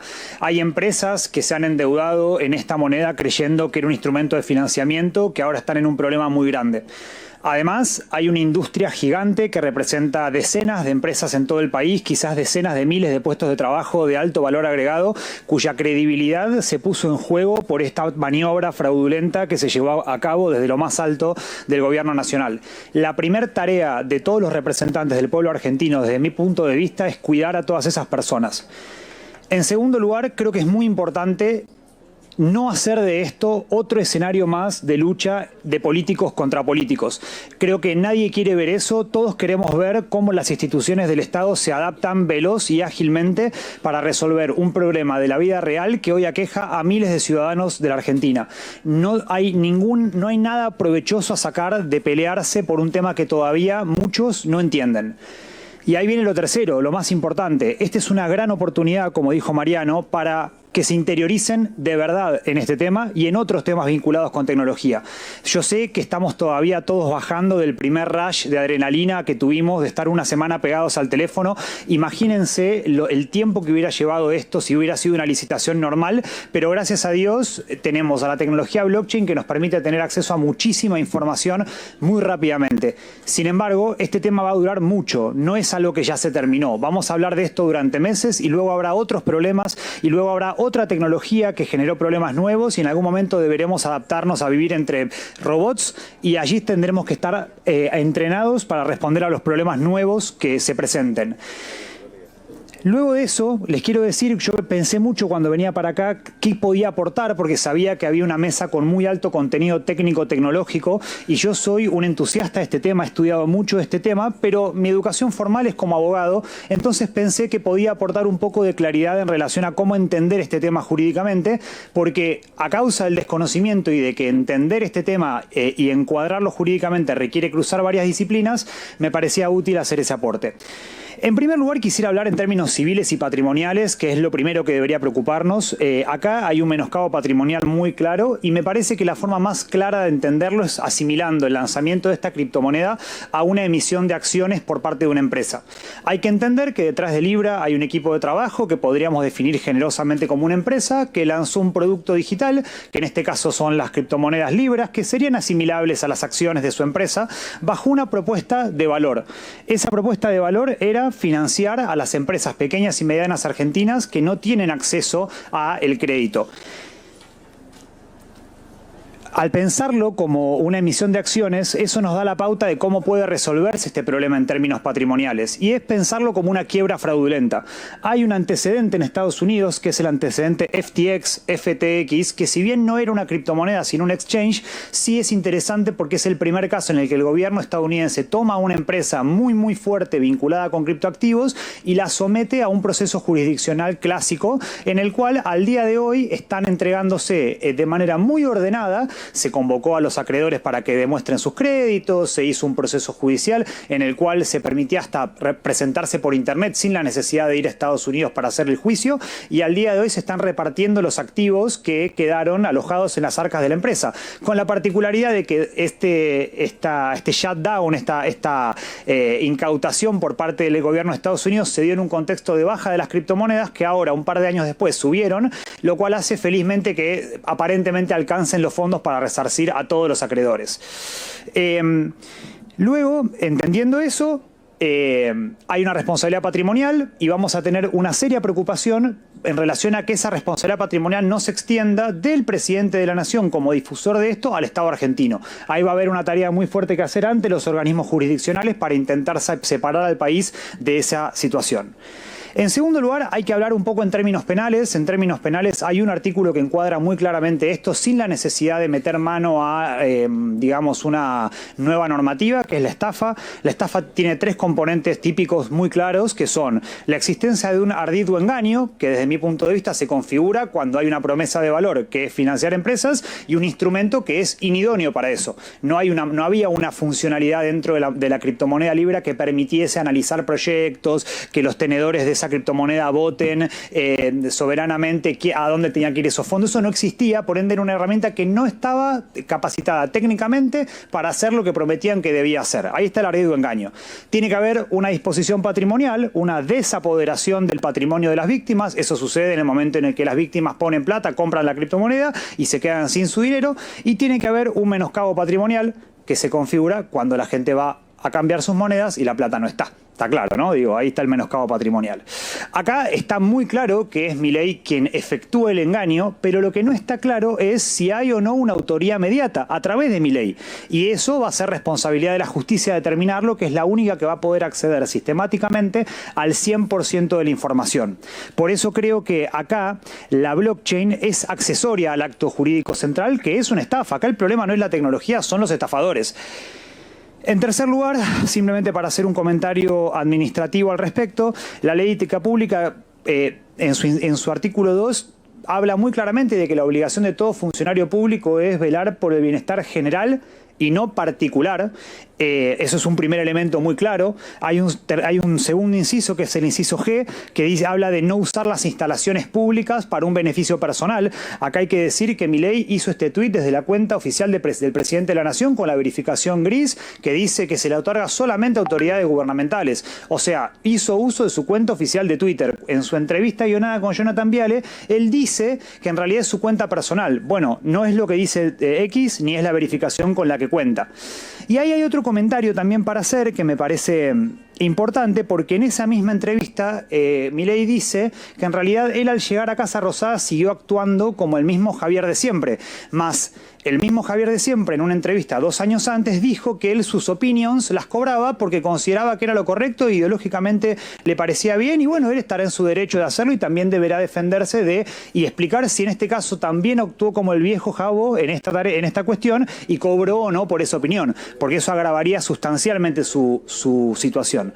Hay un punto más que lo hace Vitalik en Twitter cuando cuenta que las meme coins son un instrumento muy peligroso para la corrupción, porque al lanzar la criptomoneda podría anónimamente dársele a una billetera, justamente que no tiene el nombre, pero que le pertenezca a ese político, una cantidad de esos tokens, y por el mero hecho de subir el precio, ese político estaría incrementando su patrimonio. Entonces también hay algo a indagar ahí, porque si recibió dinero es clarísimo. Ahora, si recibió criptomonedas, también es una dádiva y también es un delito que hay que contemplar, que puede estar en concurso ideal con el delito principal, que es de estafa. Por último, les quiero volver a agradecer por el espacio. Me parece que esto tiene para rato y quiero volver a hacer hincapié en que acá el problema no es la tecnología, son los estafadores, y que ustedes como representantes del pueblo tienen una obligación de interiorizarse y de formarse en estos temas. Si no saben, pregunten. En la Argentina, sobre el talento, hay una industria gigante, hay una comunidad gigante muy comprometida con que se sepa la verdad, con la transparencia y que con la política y con que la política esté a la altura del desafío. Muchas gracias. Laureano, muy claro, muchísimas gracias. Ahora va a participar vía streaming Fernando Molina, él es ingeniero especializado en sistemas de la UTN y de la Universidad de Itela. Ha trabajado en muchas empresas muy importantes, no voy a dar el nombre. Te damos la palabra, Fernando, muchísimas gracias por participar. Gracias, señor presidente. ¿Se escucha bien ahí? Se escucha muy bien. Bueno, gracias. Buenas tardes a todos, mi nombre es Fernando Molina, soy un ingeniero de datos especializado en cripto y blockchain. Actualmente trabajo para una de las compañías más importantes de criptoanálisis en los Estados Unidos llamada Blockworks. Tengo varios años ya en esta industria analizando datos de diferentes blockchains y es por eso que cuando se hizo el lanzamiento del token Libra creí que podía colaborar desde mi lugar haciendo entender un poco a la gente qué es lo que estaba sucediendo. Me gustaría empezar comentando, como hizo otro de los expositores, una cualidad fundamental que tienen las blockchains, Y es que son completamente transparentes, guardan cada una de las transacciones que hacemos con lujo de detalle. No es posible modificarlas ni borrarlas. Y lo más importante, que es verificable por todos. No es posible asociar con nombre y apellido a una billetera de forma al menos sencilla mirando la blockchain, pero podemos identificar algunos comportamientos, como voy a pasar a comentarles.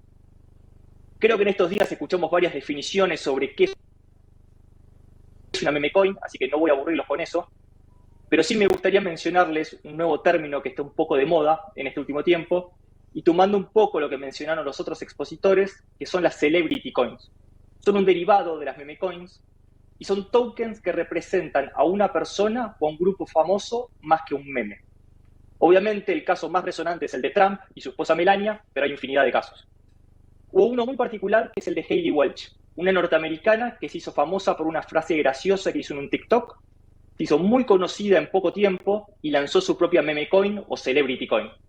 Y lo curioso fue que casi al instante del lanzamiento de su token, el equipo que había hecho el lanzamiento comenzó a hacer lo que en la jerga se conoce como un pump and dump. Artificialmente hacer crecer el precio, esperar que la gente entre y luego vender. Hailey Welch ¿sabía de esto? Ella dice que no, pero la justicia americana lo está investigando. Lamentablemente esto se ha convertido en una práctica muy común en el espacio de las meme coins y Libra no fue la excepción. Me gustaría hacer un repaso con lujo de detalle al segundo de lo ocurrido el 14 de febrero para ejemplificar los manejos de estos lanzamientos. El 14 de febrero a las 18:38 horario de Argentina se crea el token Libra. Se crean 1.000 millones de unidades. A las 18:51, 10 minutos antes del tuit del presidente Milei, se crea lo que se denomina el pool de liquidez. Para hacer una analogía simple, se crea el mercado donde se pueden comprar y vender libras. Este punto es muy importante, ya que quiere decir que Libra estaba disponible para su compra a las 18:51 y nadie estaba comprando. A las 19:01 con 0 segundos empiezan las primeras compras. Hasta el momento el presidente no había hecho su tuit, faltaban aún 22 segundos, pero por algún motivo ya había gente comprando Libra. Hubo 87 transacciones de 74 billeteras diferentes y se compró un total de 13.5 millones de dólares. A las 19:01 con 22 segundos, el presidente Milei publica su tuit sobre el proyecto Viva la Libertad asociado al token Libra. Quiero volver un segundo al número que les mencioné recién. Hubo 74 billeteras diferentes, las cuales compraron un token, el cual hasta ese momento no tenía ningún tipo de valor. Es un token que se llama Libra. Es imposible asociarlo al presidente Milei o a la Argentina. La única forma que la gente compre ese token antes del tuit del presidente, y más con la cantidad de dinero que lo hizo, es porque son lo que en la jerga se denominan como insiders. Gente que tiene el dato del lanzamiento del token previamente, que pudo comprar antes que nadie, generalmente con bots, y luego lo venden caro. Volviendo al punto original, no podemos identificar con nombre y apellido exactamente quiénes son estas personas, al menos solo mirando la blockchain, pero sí podemos identificar estos comportamientos que son muy claros. Obviamente, estos insiders están dentro de las billeteras que más dinero hicieron comprando y vendiendo Libra. 8, 5 y 4 millones de dólares son algunas de las ganancias de estas billeteras que son consideradas como insiders porque terminaron comprando antes del tuit del presidente. Escuché también una de las consultas que le hicieron a otro de los expositores y fue sobre la analogía de comprar meme coins y es como ir a la de un casino, pero creo que esa analogía está un poco errada. Comprar y vender meme coins es lo que se denomina un juego de suma cero. Para que yo tenga una ganancia, hay alguien que tiene que perder. Es decir, el dinero que yo gano es dinero que puso otra persona. Uno no está jugando contra la banca o un casino, está jugando contra otros jugadores.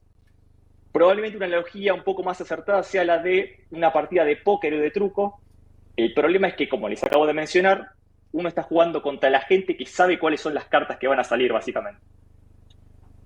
Todo lo que les mencioné hasta acá es verificable. De nuevo, la blockchain es transparente, todo es comprobable por cualquiera de los que estamos acá. De hecho, armé un tablero que es accesible por cualquiera, que consume estos datos en vivo, donde se puede chequear toda la información que les menciono, e inclusive la metodología que utilicé para crearlo. Por último, me gustaría cerrar con una pequeña reflexión. Entiendo que a veces cripto toma protagonismo por este tipo de noticias poco felices, pero es mi deber comentarles que detrás de todo el ruido hay proyectos cripto serios, con impacto real. Como ya mencionaron otros expositores, Argentina lidera los rankings de uso y adopción de criptomonedas en América Latina. Tiene empresas muy importantes en el ecosistema cripto que aportan valor desde Argentina. Y hay argentinos en empresas muy importantes del mundo en criptomonedas. Ojalá podamos mirar el vaso medio lleno de esta situación y que sirva para construir mecanismos que favorezcan y alienten el ecosistema cripto en Argentina. Muchas gracias. Muchas gracias, Fernando. Muy claro. Ojalá te puedas quedar igual conectado por si hay alguna pregunta posterior. Le damos paso entonces al último invitado, Gustavo Nigocian, contador público, especialista en auditorías y control de fraudes, con certificaciones internacionales. Gustavo, tenés la palabra. Gracias, señor presidente, y gracias a todos los expositores. La verdad que muy claro, coincido en muchas de las cosas que se dijeron. Solamente voy a aprovechar este tiempo para hacer algunas precisiones y complementar cada una de las ponencias. Se habló de un fraude de los más importantes de la historia. Primero, creo que para que sea fraude hay que determinar que sea fraude. Una autoridad tiene que determinar que sea fraude, entonces preferiría decir sospecha, posibilidad y no fraude. Se habló de 4,5 billones de dólares, pero por otro lado se habla de 100 millones. Quiero explicar un tecnicismo. Los 4,5 billones de dólares es el market cap de un criptoactivo en un determinado momento. Y se llama Full Diluted Market Cap, que significa, si yo emito todos los criptoactivos, que eran 1.000 millones, y lo multiplico por el último precio negociado, el más alto daba 4,5 billones. Ahora, no había 1.000 millones circulando que todos pagarían 4,5, ¿se entiende, no? Entonces, eso simplemente fue un tema para poder acompañar al debate. Tema CNB, buen punto.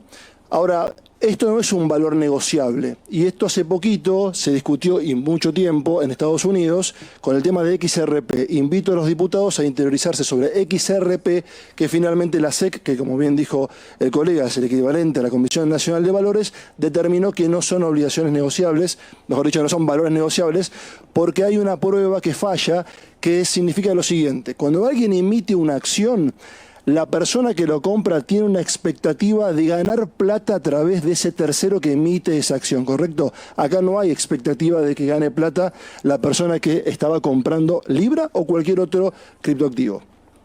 Otro tema importante. Memecoin.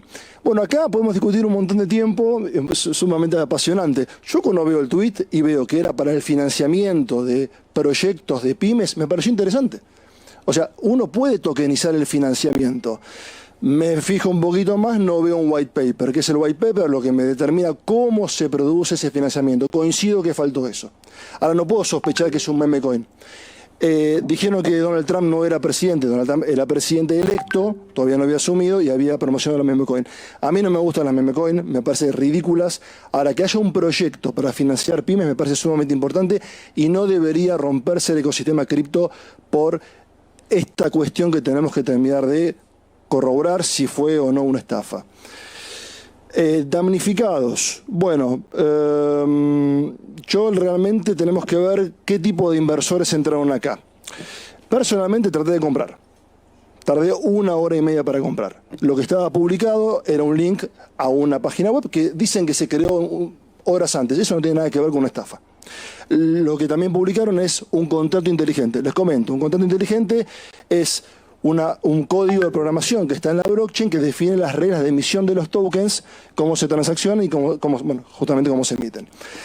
Uno tenía que copiar eso, pegarlo en una exchange descentralizada que cualquier persona del mundo puede comprar y vender, por eso la CNB no tiene potestad en esto, y era para inversores avisorados, y si hubo un esquema, no es el Ponzi. El Ponzi es, vos me das plata a mí, yo te prometo un interés enorme.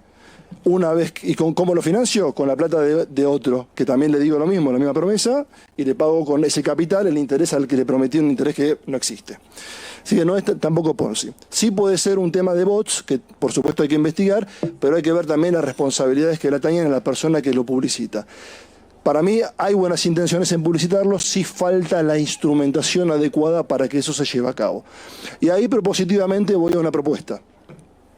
Me parece que tenemos oportunidad de que en Argentina se haga lo mismo que se hizo en Utah, Estados Unidos, de que las DAO, que no se mencionó todavía, pero es una organización autónoma descentralizada, como una sociedad anónima, pero en la blockchain, donde todos podemos opinar sobre proyectos y a quién asignárselos, sean sociedades constituidas legalmente en la Argentina, con un número de quit y con la posibilidad de tener un CBU, por ejemplo. Y a partir de ahí, esos 100 millones que el señor Davis dice, ¿qué hago con esto?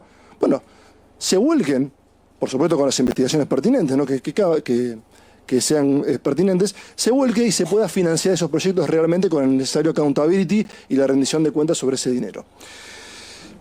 Por último, teoría de fraude. Yo, como experto en fraude, digo lo siguiente. Años de estudio para saber cuándo una persona de cuello blanco comete un fraude. Se producen 3 cuestiones. La necesidad, necesito la plata, la oportunidad, falta el control interno, la racionalización, siento que realmente lo que hago está correcto. Y un cuarto elemento, ocultarlo. Me cuesta creer que el presidente quiso ocultar algo haciendo un tuit donde lo ven 3,5 millones, dijeron 5 millones, yo Twitter ni tengo, de personas. Me cuesta esa parte. Entonces me parece que es un tema, por supuesto, de instrumentación, de oportunidad, no castigar el ecosistema cripto, ¿sí? Y bueno, y ver si podemos realmente aprovechar esto como para poder hacer una legislación superadora en la República Argentina con todo el talento que tiene y ser un faro para inversiones a través de la blockchain. Bueno, muchas gracias. Muy claro, muchas gracias. Tengo entonces, ahora voy a dar la palabra a los diputados para realizar algunas preguntas más y luego a los que tenían especialistas con respuestas pendientes. Digo porque seguramente se van a agregar otras preguntas y por ahí pueden aprovechar para responderlas. Les digo a quienes tengo anotado para saber si se quiere anotar a alguien más. En primer lugar al diputado Juan Marino, luego Mónica Frade, Julia Estrada, Constanza Alonso, Cristian Castillo y Florencia Cariñano. La palabra al diputado Marino. Bueno, muchas gracias, presidente. Muchas gracias a los y las expositoras. Varias preguntas dirigidas a todos. La primera es, especialmente esto lo mencionó Satrucal, también Siri y Bielsa hicieron alguna referencia, sobre la cuestión de la identidad de los titulares de las wallets que operaron el token Libra. ¿Cuáles serían los mecanismos para poder develar esa identidad, tanto a través de una investigación judicial en Argentina como en Estados Unidos, considerando que por un lado están las wallets y las personas que están detrás de esas billeteras que se beneficiaron, como también quienes pusieron montos de plata inicialmente, dentro de los cuales puede haber personas que hayan utilizado el mecanismo para lavar dinero y para llevar adelante el delito de cohecho a través de coimas. Es decir, no solamente están los que ganaron, sino que también puede ser que entre los miles de inversores que fueron estafados se hayan colado algunos que tenían plata proveniente de algún delito y que utilizaron este mecanismo para lavarla y para coimear. ¿Cómo se puede, cuáles son los mecanismos, si ustedes están al tanto, para que efectivamente se pueda develar la identidad de esas personas? La segunda pregunta es, para dejarlo bien en claro, algo de esto mencionó Bielsa, la diferencia entre un instrumento de inversión para hacer un proyecto privado, para financiar pymes, y una meme coin. Es decir, en el universo de la tecnología blockchain, de las criptomonedas, las meme coin, ¿son instrumentos idóneos para llevar adelante proyectos de inversión para el crecimiento económico de un país, para el financiamiento de pymes, o no? Segunda pregunta. Y por lo tanto, promocionar una meme coin como si fuese un proyecto de inversión, si no es una mentira abierta, evidente, y por lo tanto también constituiría en sí mismo una estafa. El ardid del engaño del que estábamos hablando. Después, en tercer lugar, hablaron del porcentaje del supply inicial del token, alrededor del 85% está en manos de un pequeño grupo de billeteras. Si eso es habitual en el mundo de las criptomonedas en general, de las meme coins en particular, o si es algo inusual y si es algo habitual en el caso de las estafas, en el caso de las maniobras a través de las cuales se llevan adelante este tipo de operaciones como el rug pull, donde se estafa a mucha gente. Entonces, para entender si efectivamente lo que ocurrió en el caso de Libra, de que tenían el 85% del supply inicial, es algo que suele ser lo que ocurre en las estafas y que no suele ser lo que ocurre en general con la operatoria de las criptomonedas. Así que esas serían las 3 preguntas que tengo para los expositores. Gracias, diputado Marino. Tiene la palabra la diputada Mónica Frade. Gracias, presidente. En realidad la pregunta ya la había hecho antes, me había colado en la lista, pero voy a aprovechar su generosidad. Para el contador Nigocián, él habló que no se puede hablar de fraude porque para eso debería estar probado, lo cual coincido, pero no entiendo por qué al mismo tiempo no usa ese argumento cuando dice que cree en las buenas intenciones, porque, digamos, si no está aprobado, me parece como una contradicción, me gustaría que aclare eso. Y en segundo lugar, si él le consta, sabe cuáles eran las listas de pymes en este proyecto, que no le despierta ninguna sospecha, cuáles son las listas, y sabe, de pymes que iban a ser beneficiados con esto. Gracias. Gracias, diputada. Tiene la palabra la diputada Julia Estrada. Gracias. Primera pregunta para Santiago Siri. No lo veo. ¿Sigue acá? Ahí está. Primero, si para usted el presidente violó la ley de ética pública. En segundo lugar, habló de grandes beneficiarios con inside information. Si puede aclarar qué se sabe de esos grandes beneficiarios con información privilegiada. Y para Fernando Molina, que estaba conectado, no sé si está conectado, perfecto. Fernando Molina dijo que hubo 87 transacciones de 74 billeteras por $13 millones 22 segundos antes del tuit de Milei. Yo le quiero preguntar a Fernando Molina. Milei en la entrevista con Jonathan Viale respondió que la información sobre Libra apareció. Yo pregunto, técnicamente ¿hay alguna forma de que la información aparezca por fuera, por algún otro canal que no sea el de los mismos creadores de Libra?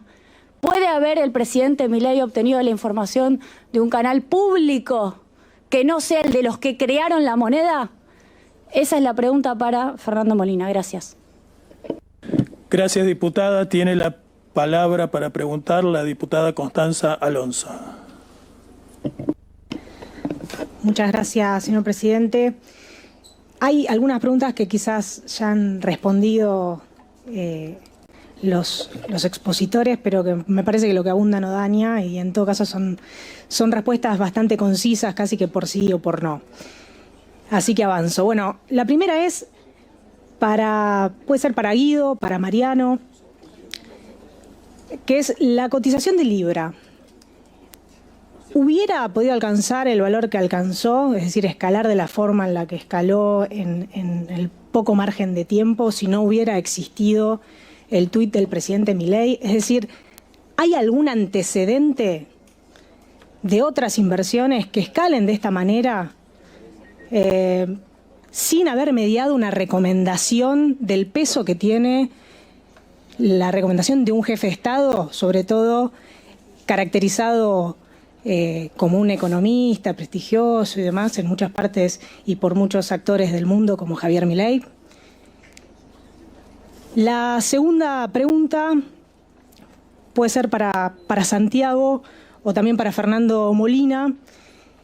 Es también, creo que algo ya se respondió, pero es el hecho de que varios inversores hayan comprado volúmenes importantes en el periodo que va desde el segundo cero o menos 10 minutos, como aclaraban hace un ratito, al segundo 1.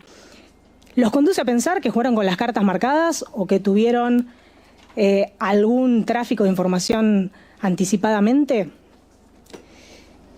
La siguiente es también para Fernando o para Santiago.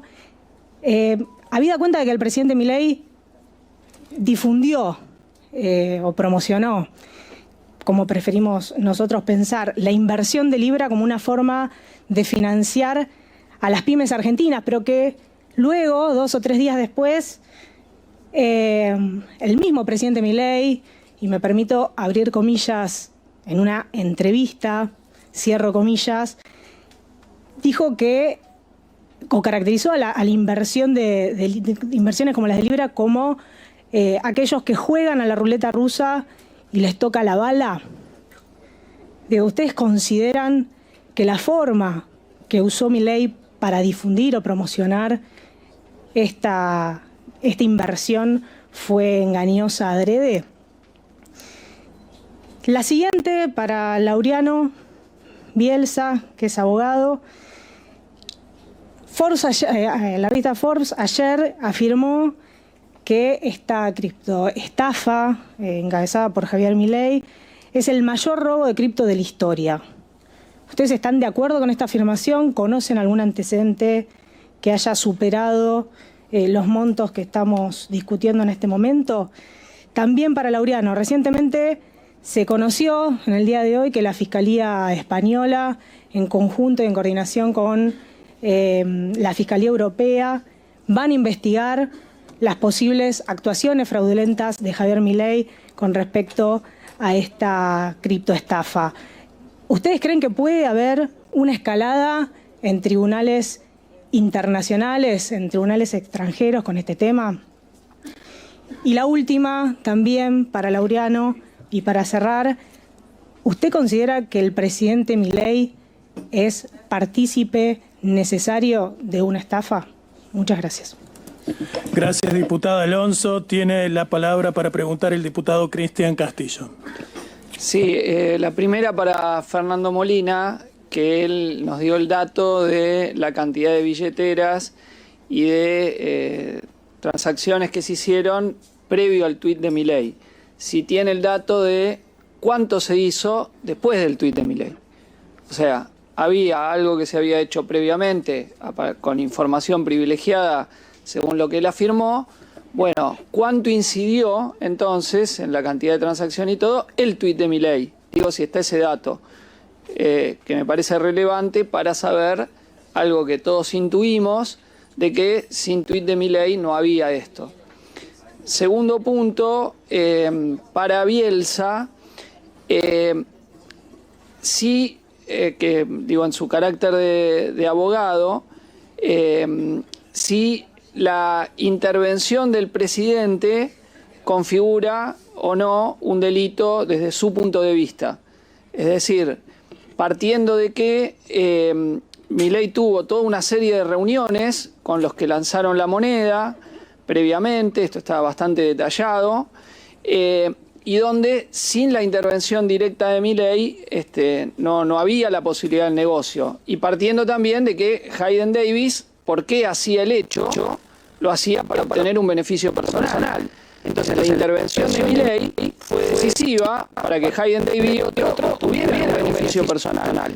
Entonces ningún presidente puede actuar para hacerle el negocio, porque sin la acción del presidente no había enriquecimiento de Davis ni de nadie. Hubiese hecho no el rug pull, hubiese hecho no la salida. Había un negocio donde Hayden Davis no lo hacía por beneficencia para nadie, y donde tenemos las informaciones también del video del hermano, donde dice: tenemos un contrato preacordado con Milei donde nos va a favorecer el negocio. Y tenemos la entrevista de Davis donde dice dos cosas. En una dice, en una tenemos la entrevista donde él mismo dice, estaba acordado un tuit, un segundo tuit y un video, y tenemos los chats donde dice: la tengo comprada a Karina Milei, como le he dado pesos a la hermana de Milei, entonces lo tengo a Milei comprado.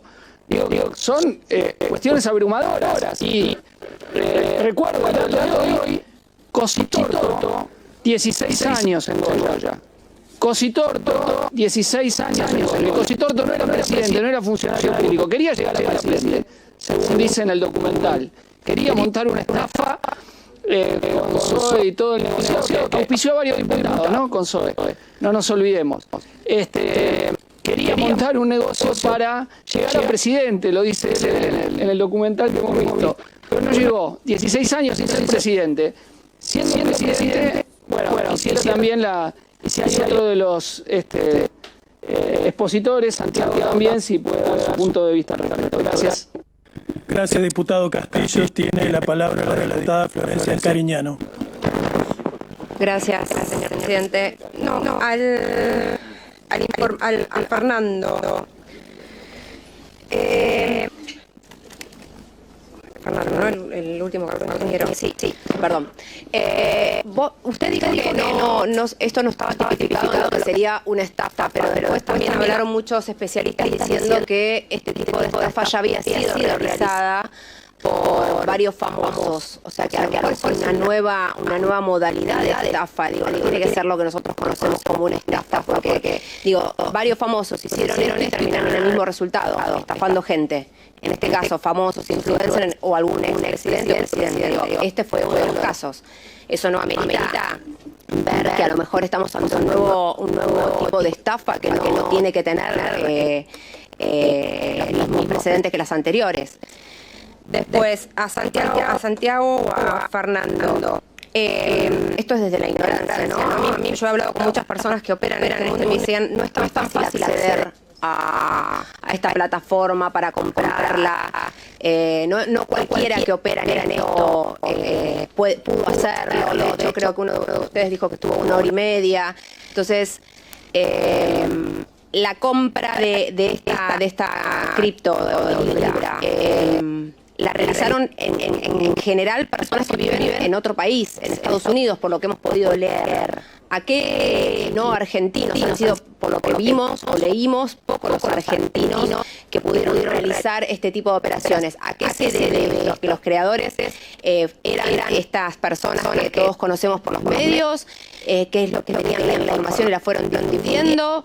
O digo que la mayor parte de los estafados está en el extranjero y no en Argentina. Gracias, diputada. Tiene la palabra el diputado Tomás Ledesma. Buenas. Algunas de las preguntas que tenía ya fueron haciendo y las respondieron con mucha claridad también. Yo antes quería hacer una pequeña apreciación, pedirle a quien está manejando las cámaras simplemente si puede, si puede filmar las sillas vacías que se encuentra en el bloque de la Libertad Avanza, en la parte y el PRO, básicamente, porque meses y meses complicando la vida a docentes, a estudiantes, a todo el personal que se dedica a la educación pública, insistiendo, retándolos con auditorías, hablando de transparencia, hablando de la lucha contra la corrupción. Y hoy nuevamente encontramos que cuando buscamos hablar del tema, clarificar, que se puede explicar qué ocurrió con esta estafa, al igual que en el Senado, se ausentan, brillan por su ausencia y evitan y siguen buscando evitar poder esclarecer lo que pasó en esto, que es un hecho de corrupción a las claras. Muchas gracias a la persona que maneja la cámara. Y después agradecerles a los especialistas. La verdad es que creo que tenemos una responsabilidad muy grande, sobre todo en temas donde no somos profesionales, en temas donde muchas veces hace falta formarse, de escuchar más que hablar en estos momentos, y esto nos permite clarificar mucho lo que ha venido ocurriendo, sobre todo en un ámbito como el Congreso, donde sabemos que generalmente la legislación llega a posteriori a los problemas que tiene la sociedad, y mientras más complejos son estos problemas, generalmente llega más tarde. Por eso tenemos un deber de que la discusión sea constante y la construcción de la legislación y regulación que garantice que se haga un buen uso de este tipo de herramientas, que seguramente son muy nobles, si están en buenas manos, pueda garantizarse.